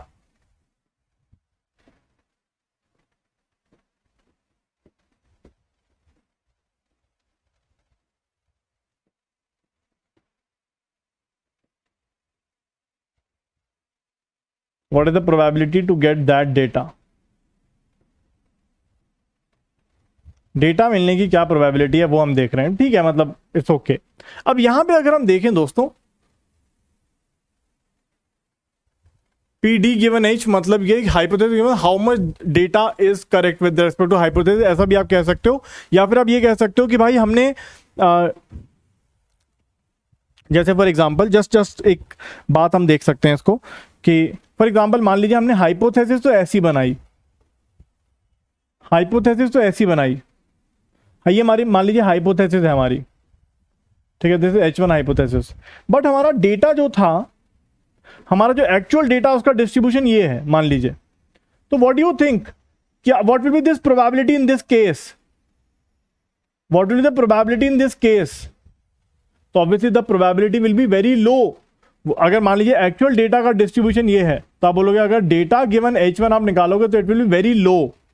लेकिन अगर डेटा कुछ इस तरह से हो, देन यू विल से कि सही से सर इस केस में data given H1 will be very high. तो डेटा हमें H1 दे रखा है, डेटा मिलने की क्या प्रोबेबिलिटी? आप बोलोगे यार अगर H1 का PDF डेटा के जैसा होगा तो ऑलमोस्ट हमें चीजें मिल जाएंगी, okay. But the only thing that is important is, दो चीजें हैं जो हम यहां पे देखने वाले हैं कि सर ये बताओ इसको कंक्लूड कैसे करें, इसमें क्या देखना चाहते हैं हम लोग, क्या देखेंगे। तो अगर मैं कंक्लूड करूं तो हमें ये पता चला,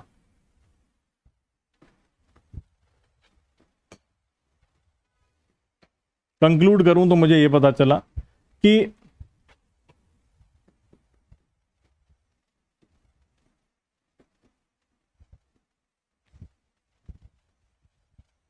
how to find the best hypothesis.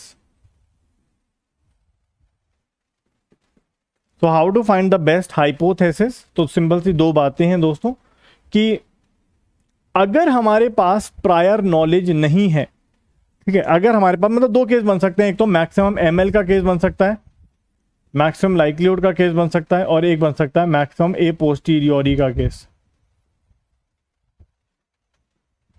ये वाला केस तब यूज करेंगे if we have the prior knowledge, if we have the prior probabilities of the hypothesis, और ये तब यूज करेंगे if we do not have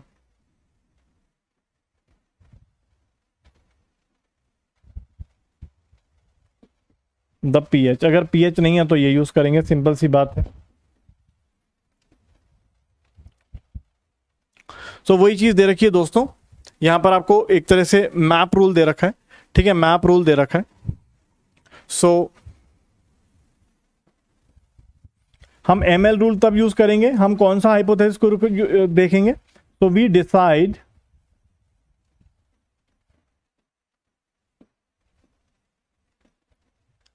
on the basis of P D given H, P D given H, ठीक है।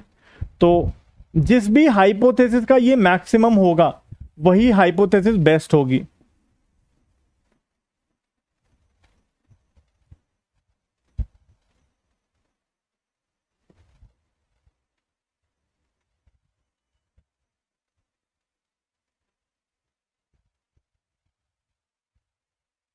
जिस भी hypothesis का ये मैक्सिमम होगा will be the best hypothesis. लेकिन हम मैप रूल के अंदर यूज करते हैं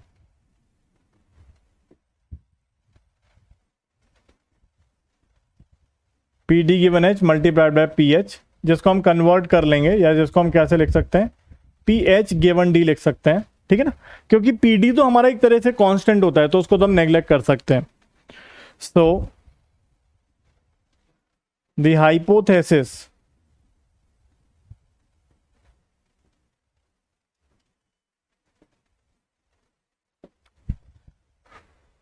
which has maximum pH given D is the best hypothesis। तो ये स्टेटमेंट की फॉर्म में आ सकता है, पेपर में कभी अगर आएगा तो ज्यादा तो आपसे कोई पूछेगा नहीं इसके बारे में, ठीक है ना, ज्यादा तो नहीं पूछेगा आपके इसके बारे में। तो अगर आप कंक्लूडिंग रिमार्क देखना चाहते हो तो आपको बस ये देखना है, ठीक है। तो और यहां पे आप लिख लेना कि पीएच क्या है, pH is the prior probability of the hypothesis,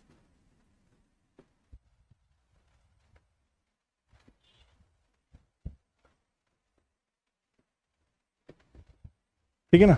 और बाकी तो ठीक है, बाकी तो हमने देख ही लिया था। तो आपको बस इतना अगर ध्यान में रखना, अगर आप इतना देख पा रहे हो, मतलब इतना अगर आप दिमाग में रख पा रहे हो तो आपका काम हो जाएगा। पेपर में से ज़्यादा आपसे पेपर में तो थियोरटिकल कोई क्वेश्चन आएगा तो आप इसको आंसर कर पाओगे। अगर आपके पास प्रायर नॉलेज है तो ये यूज़ करेंगे, नहीं है तो हम ये यूज़ करेंगे, ठीक है। जिसका भी ये मैक्सिमम होगा वही हम यूज चूज कर लेंगे, और जिसका ये मैक्सिमम होगा तो वो चूज करेंगे according to the given PH, ठीक है ना। क्या समझ में आया? थोड़ा बहुत, नॉट मच इंपॉर्टेंट। पेपर में अगर कोई क्वेश्चन भी आएगा तो थ्योरेटिकल आएगा इसके ऊपर, ठीक है। वही चीज यहां पर लिखी हुई है दोस्तों, आप देख सकते हो, ठीक है ना। ये चीज मैंने आपको एक्सप्लेन कर दी है।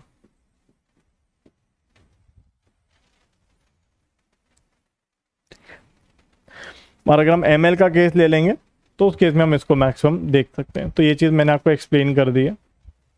चलिए, तो ये तो हो गया दोस्तों। तो हम लोगों ने बेस्ट पॉसिबल हाइपोथेसिस तो ढूंढ लिया, ठीक है।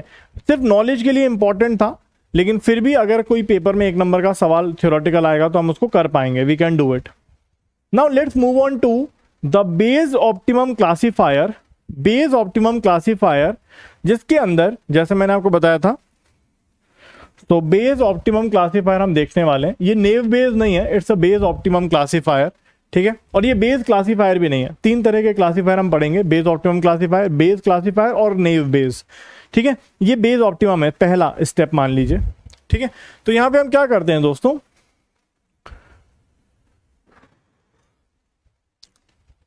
जैसे मैंने आपको बताया था कि हम अपने सैंपल को, जो भी हमारे पास सैंपल है, उसको सबसेट्स में ब्रेक कर देते हैं, और यहां पे हमारे पास बहुत सारे हाइपोथेसिस आ जाते हैं,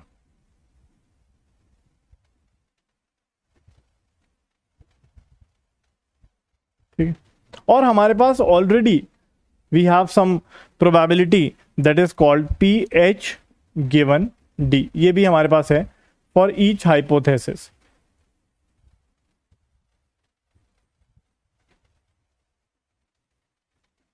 कि भाई अगर डेटा गिवन है तो कौन सी हाइपोथेसिस की प्रोबेबिलिटी कितनी होगी, ये भी हमें पता है, ये भी हमें दे रखा है सवाल के अंदर। ठीक है, अब कैसे डिसाइड किया जाता है इन बेस ऑप्टिमम क्लासीफायर, मैं आपको बताता हूं।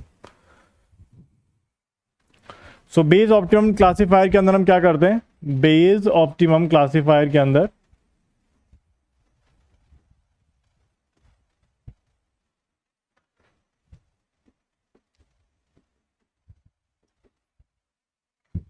तो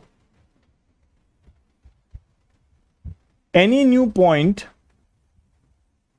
जो भी नया पॉइंट आएगा दोस्तों, is tested from each hypothesis।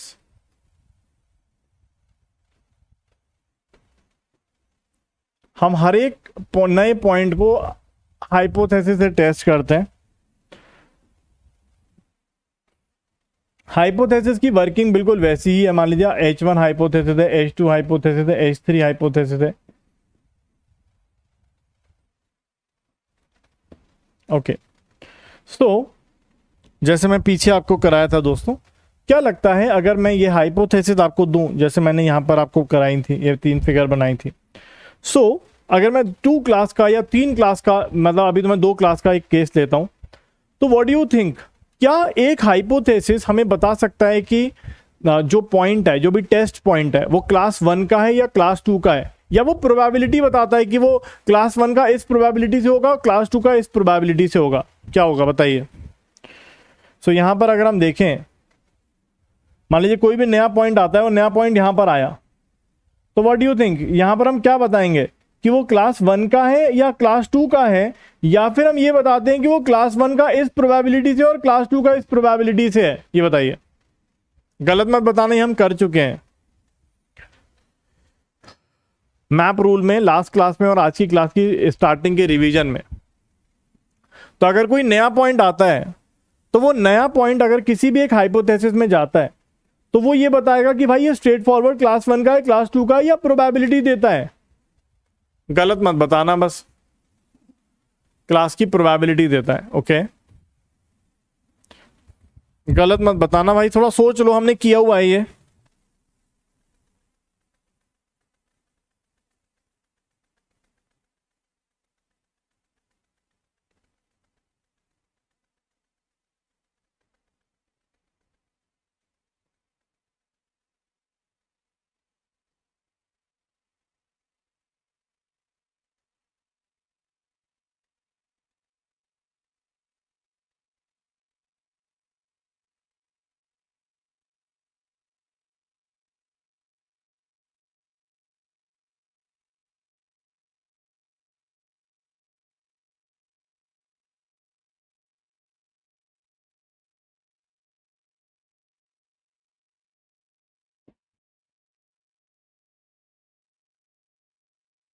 Okay,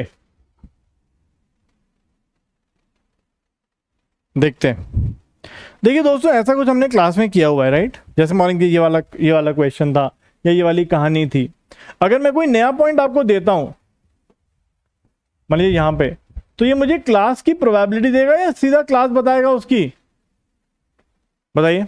अगर मैं कोई नया पॉइंट देता हूं, तो ये जो क्लासिफिकेशन है या ये जो मैप रूल है, ये मुझे डायरेक्टली उसका क्लास दे देगा या उसकी प्रोबेबिलिटी दे देगा।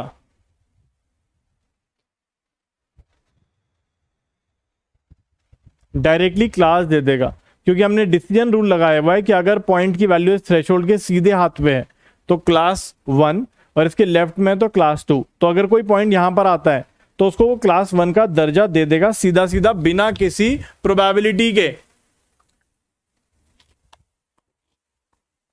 सीधा सीधा क्लास 1 बता देगा उसको। यहां पे तो सीधा सीधा उसको क्लास 1 बताएगा।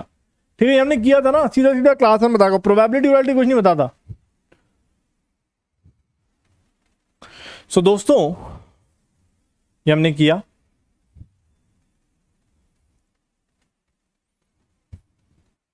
अब यहां पे अगर हम देखें तो जैसे हमने हाइपोथेसिस बना लिया, कोई भी नया पॉइंट आएगा तो क्लास इसमें गया तो उसने बोला कि क्लास 1 का है, इसमें बोला क्लास 2 का है, इसमें बोला क्लास 1 का है, इसमें बोला क्लास 1 का है, एंड सो ऑन, ऐसे करके हमारे पास क्लासेस मिल जाएंगी।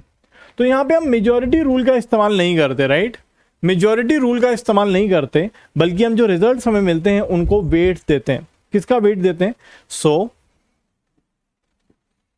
The output of each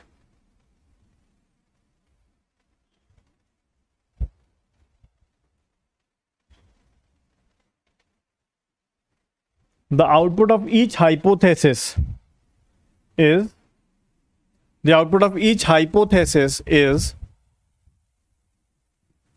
weighted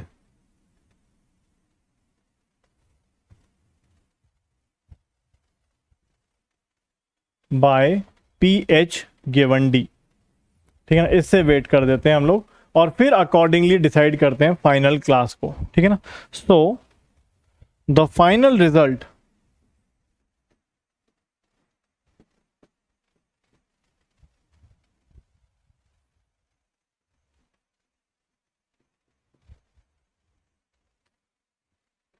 जैसा आप क्या बोलोगे, आप बोलोगे सर ये C1 से डिसाइड हो रहा है, फाइनल रिजल्ट क्या होगा? CI P ऑफ, एक सेकेंड, HI गिवन D, जितनी भी हाइपोथेसिस, मान लीजिए M, we have M number of hypothesis,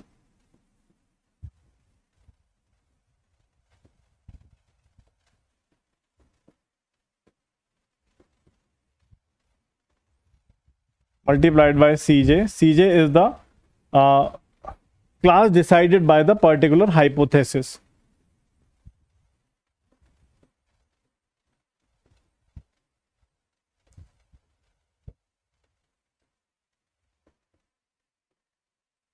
और उसके बाद दोस्तों हम क्या करेंगे, तो हमारे पास जो रिजल्ट आएगा उसमें अलग अलग क्लासेस होंगे। जैसे C1 होगा, उसका कुछ कॉफिशिएंट होगा, C2 उसका कोई कॉफिशिएंट होगा, C3 उसका कुछ कॉफिशिएंट होगा, एंड सो ऑन। तो जिस भी क्लास का मैक्सिमम कॉफिशिएंट होगा वही डिसाइड कर ली जाएगी। ठीक है ना,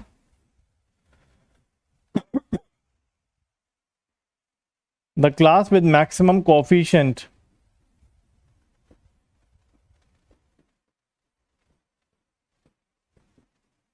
in the expression is chosen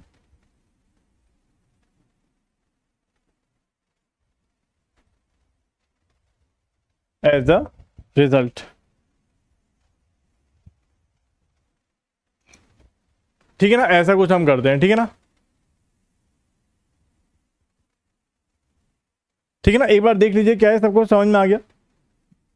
based optimum classifier, इस पे एक न्यूमेरिकल बन सकता है जो आप अपने अभी हम करने वाले हैं, इस टाइप का कुछ क्वेश्चन हम करने वाले हैं। ठीक है ना, तो एक बार आप देख लीजिए कर पा रहे हो कि नहीं।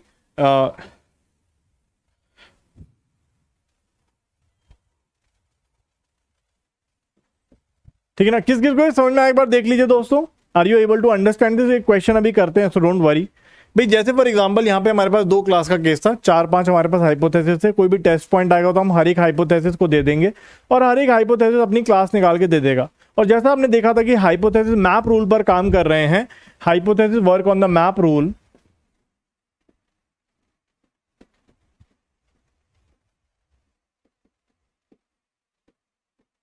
तो हमें यहां पर क्लासेस मिलेंगी, right, C1 C2 C1 C1 जो भी है, और आराम से हम इसको कंबाइन कर पाएंगे इस रिजल्ट में।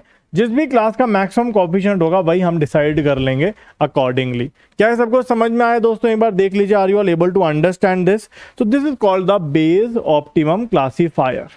इस पे एक न्यूमेरिकल बन सकता है।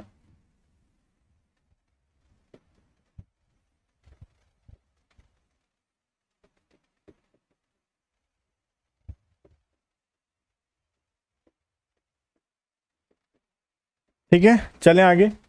ओके,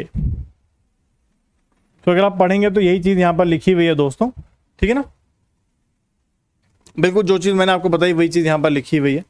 ओके, तो एक क्वेश्चन हम लोग कर सकते हैं। ओके, सोच के देखिएगा दोस्तों।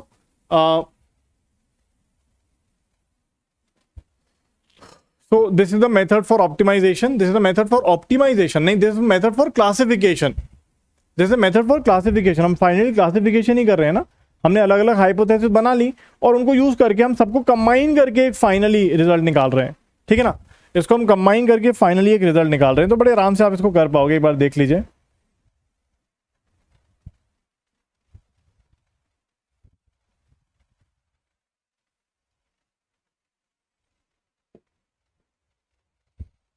Okay, so suppose our hypothesis space H has three functions H1, H2 and H3, ठीक है। Okay, so this is P of H1 given D, this is P of H2 given D, this is P of H3 given D. So what is the map hypothesis? Map hypothesis मतलब most probable hypothesis.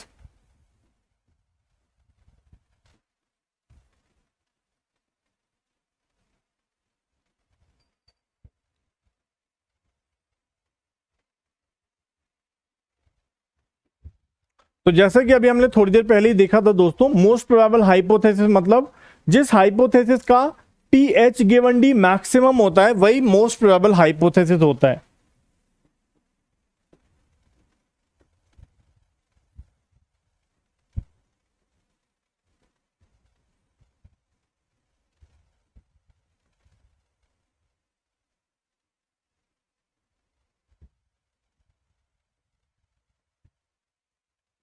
तो आप बड़े आराम से देख सकते हो कि इस केस में H1 is the most probable hypothesis. चलिए अब जल्दी से दोस्तों देखिएगा। अच्छा नहीं, ऑप्टिमम मतलब एक तरह से क्या हुआ कि पहले हम क्या कर रहे थे, देखो आप सोच के देखिएगा, why it is called optimum classifier. Optimum मतलब ये होता है कि हमने बहुत सारे सबसेट्स क्रिएट किए, बहुत सारे मॉडल्स क्रिएट करे, बहुत सारे हाइपोथेसिस क्रिएट करे।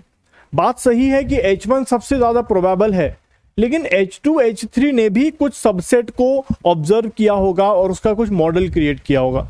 तो जैसे एनसेम्बल लर्निंग के अंदर हम करते थे ना कि उसके अंदर वेरिएंस कम हो जाता है, बाइस थोड़ा इंक्रीज हो जाता है, ओवरफिटिंग नहीं करता, तो एक तरह से हम उसी चीज को क्या कह रहे हैं, यूज कर रहे हैं। यहां पर सभी मॉडल्स का यूज करके हम फाइनल रिजल्ट निकाल रहे हैं। We are not using a single hypothesis, we are using many hypothesis to get the final result. That's why it is called the optimum hypothesis, ठीक है ना। देखिए जनरली ऐसा नहीं होता, और अगर ऐसा हो रहा है तो फिर आप किसी को भी चूज कर सकते हैं, राइट भाई। अगर मैं आपसे कहता हूं कि हमारे फॉर एग्जांपल मैंने और आपने, रोहन भैया, दो लोगों ने हाइपोथेसिस क्रिएट करी और इतनी बढ़िया हाइपोथेसिस थी दोनों कि पी एच गिवन डी दोनों का बराबर आ रहा है, लेट्स से 0.4, तो obviously we can choose any one of the two, so it can be any one in that case. तो जैसे मैंने आपको बताया था दोस्तों, हम यहाँ पे क्या करने वाले हैं, एक नए इंस्टेंस के लिए हमारा H1 कह रहा है कि वो क्लास 1+1 की है, H2 कह रहा है -1 और -1 का है। So what is the most probable the classification?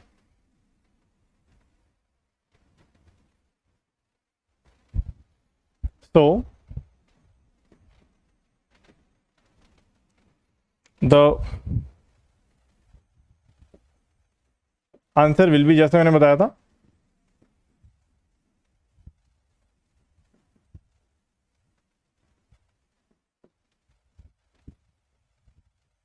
तीन हाइपोथेसिस है बस हमारे पास, ज्यादा तो है भी नहीं।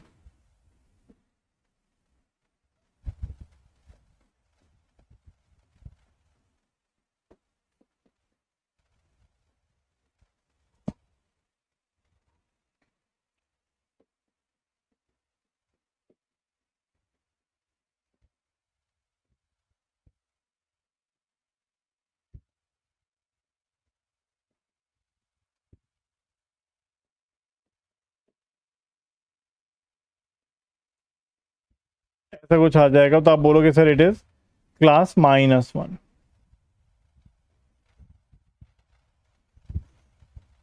ठीक है ना। तो इस तरह से हम इसको कर पाएंगे, राइट।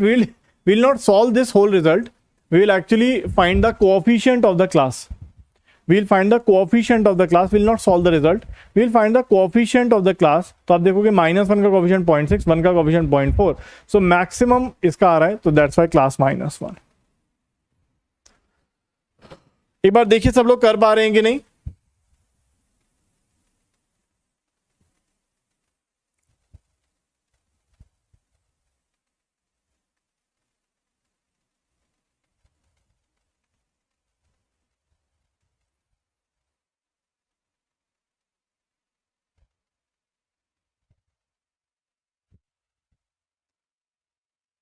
ठीक है, चले आगे। -1 क्यों, देखिए मैंने आपको कुछ लिखवाया था, अगर आपने नहीं देखा तो कोई बात नहीं, मैं फिर से आपको दिखा देता हूं। So we'll solve this equation. यहाँ पे क्लासेस हैं दोस्तों, we'll not solve this equation, rather we'll keep some coefficients in this classes. तो हम क्या करेंगे, इसको इक्वेशन को सॉल्व करेंगे। The class with maximum coefficient, जिस भी क्लास का कोएफिशिएंट मैक्सिमम होगा वही हम रिजल्ट करेंगे। ओके तो यहां पर हमें दे रखा है दो क्लासेस हैं, 1 and -1 as in the question, कि H1 बता रहा है क्लास 1 है, H2 बता रहा है -1, H3 बता रहा है -1। ठीक है, तो दो क्लासेस है हमारे पास, दो क्लासेस हैं, वी हैव टू क्लासेस।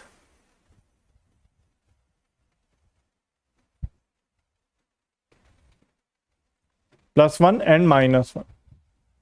तो आप देख सकते हो पहला वाला प्रोबेबिलिटी 0.4 है लेकिन क्लास +1 है, दूसरे की प्रोबेबिलिटी 0.3 है, क्लास -1 है, प्रोबेबिलिटी 0.3 है, क्लास -1 है।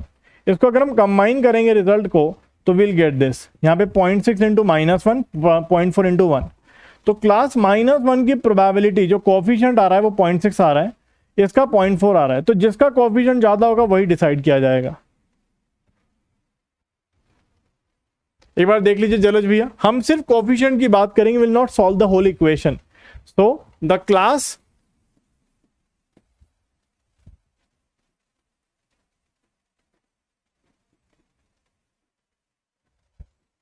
with maximum coefficient will be decided।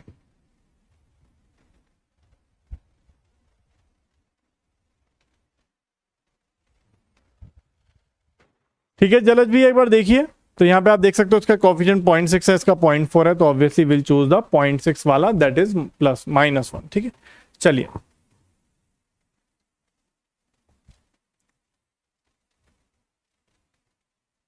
Okay.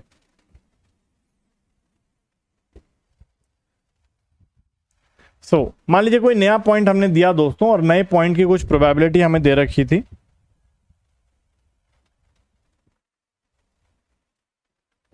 ठीक है, यहां पे हमें कुछ डेटा दे रखा है, we have some training data D. ठीक है, यहाँ पे H1D, H2D, H2, H3D हमें दे रखा है। ठीक है, तो ठीक है, +-1 are the classes not the numbers, तो उसको हम सॉल्व नहीं करेंगे, will not solve it, will keep it as the classes. Okay okay, so for new instant, for new data point, हमें कुछ ये इंफॉर्मेशन दे रखी है।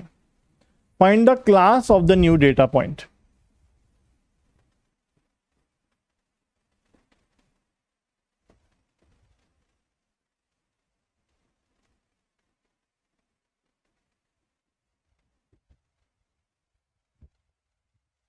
करिए, यहां पे क्लास C1 C2 है। ठीक है ना, यहां पे क्लास हमारी C1 C2 है।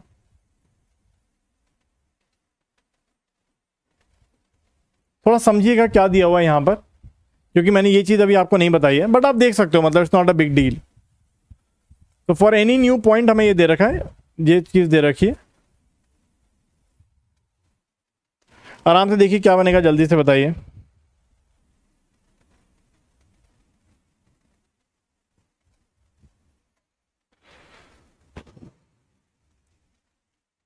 आप लोग समझ पाएंगे, थोड़ा ध्यान लगाइएगा, हो जाएगा। मतलब मैंने ये चीज आपको बताई नहीं है, बट आप लोग खुद अपने क्योंकि मैथमेटिक्स में आपने प्रोबेबिलिटी ऑलरेडी पढ़ा हुआ है, तो हर चीज बताने की जरूरत नहीं है।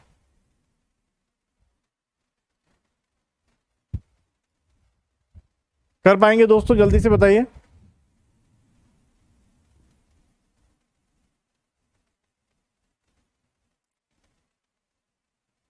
बाकी लोग भी करिए दोस्तों, हो जाएगा सबका। देखिए ट्राई करते हैं।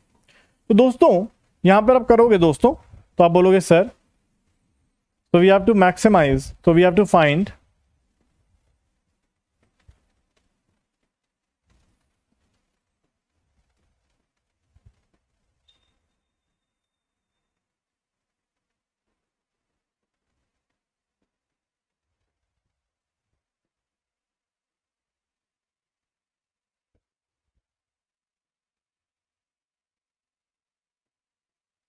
तीन ही है। तो आप देखोगे सर, यहां पे अगर आप देखोगे तो फॉर एनी न्यू पॉइंट, अगर हमारे पास हाइपोथेसिस H1 है, what is the probability of getting C1 class? 0। और अगर हाइपोथेसिस H1 है, what is the probability of getting C2 class? 1। इसका मतलब हमारा हाइपोथेसिस 1 कौन सी क्लास प्रेडिक्ट कर रहा है?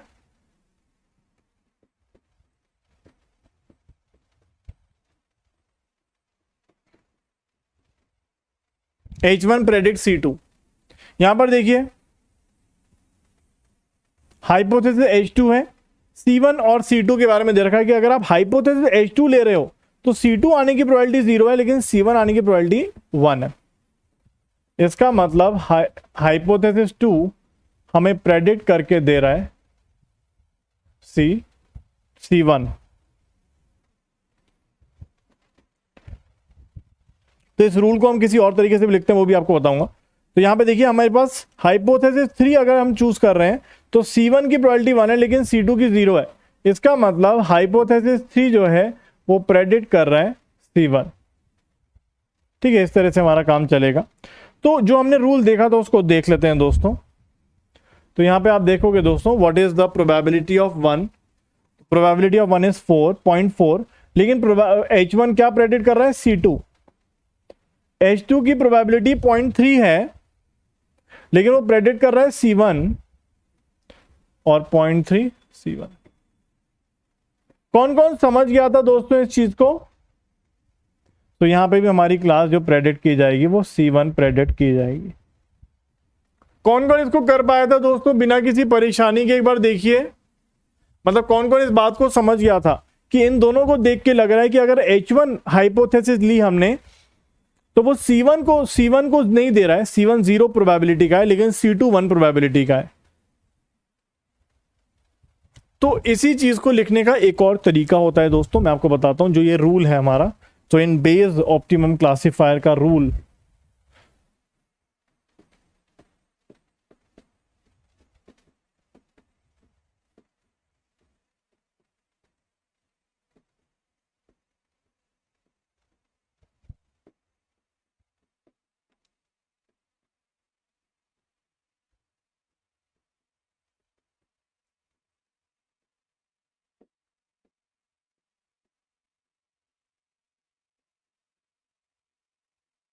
the Bayes optimum classifier can also be written as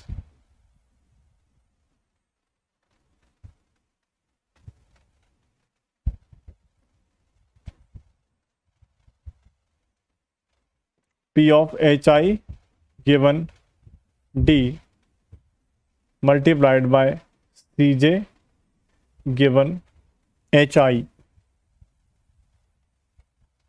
यहां पर समेशन कितनी बार होगा दोस्तों? यहां पे 2 बार समेशन किया जाएगा। ठीक है, यहां पे हम 2 बार समेशन कर लेंगे, या फिर ऐसा कर लेंगे, this is calculated for all the classes I equals to 1 से लेके m तक। We have m number of hypothesis. This is calculated for all the classes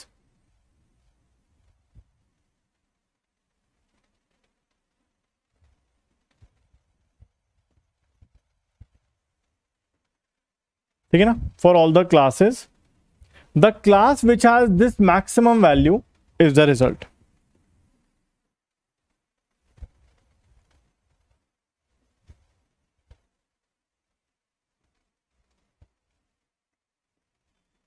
बात एक ही है।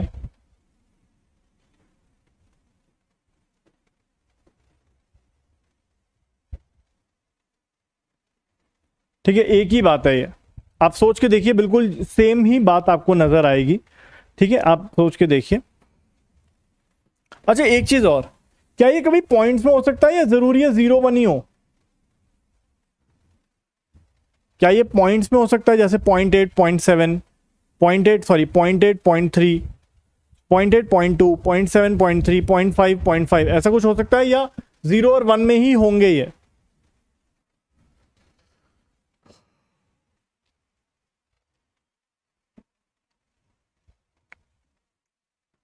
तो देखिए, बिल्कुल यही चीज है जो मैं अभी तक आपको पढ़ा रहा था। ठीक है, आप करके देखिए, बिल्कुल यही चीज आपको दिखाई देगी। जो ये कोएफिशिएंट्स हम निकाल रहे हैं ना, वो वही निकल के आएंगे जो अभी हमने सॉल्व किया। तो मैं आपको करा भी देता हूं यूजिंग द फॉर्मूला। ठीक है, ये जो फॉर्मूला मैंने बताया, कुछ नहीं करना, अलग अलग हाइपोथेसिस के लिए प्रोबेबिलिटीज हमें चूज करनी है फॉर ऑल द क्लासेस। ठीक है, तो मैं आपको करा देता हूं, बिल्कुल सेम ही रिजल्ट निकल के आएगा। मैंने आपको थोड़ा स्ट्रेट फॉरवर्ड मेथड बताया, ये फॉर्मूला मेथड है। ठीक है, चलिए तो कैसे इसको सॉल्व करेंगे, तो आप बोलोगे सर हम 2 क्लासेस हैं यहाँ पर फॉर क्लास C1, तो C1 के लिए क्या कैलकुलेट करेंगे, तो आप बोलोगे सर कैलकुलेट करेंगे सभी हाइपोथेसिस के लिए probability of C1 given HI। तो आपके पास 3 हाइपोथेसिस हैं दोस्तों, तो आप देखोगे यार हमारे पास 3 हाइपोथेसिस हैं। पहली वाली प्रोबेबिलिटी 0.4, पहली वाली हाइपोथेसिस, लेकिन C1 गिवन H1 क्या है 0 प्लस दूसरी वाली हाइपोथेसिस का प्रोबेबिलिटी 0.3, लेकिन C1 गिवन H2 इज 1। तीसरी वाली का प्रोबेबिलिटी ये और ये 1 आ जाएगा, तो आप देखेंगे दिस विल बी 0.6। ठीक है, ऐसे ही हम क्लास C2 के लिए कर देंगे। करना वही है जो मैंने आपको बताया है, बट मैंने बहुत सिंपल तरीके से बता दिया, ये फॉर्मूला बेस आ गया है।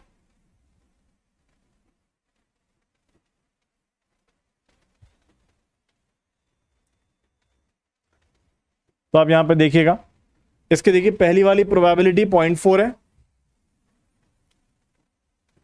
लेकिन C2 गिवन H1 क्या है 1, बाकी दोनों 0 है, ये आ जाएगा 0.4। तो आप देख सकते हो कि हमारी इसकी जो वैल्यू आ रही है 0.6 आ रही है, ज़्यादा आ रही है, इसकी कम आ रही है, तो ऑब्वियसली हम C1 डिसाइड करेंगे। ठीक है ना।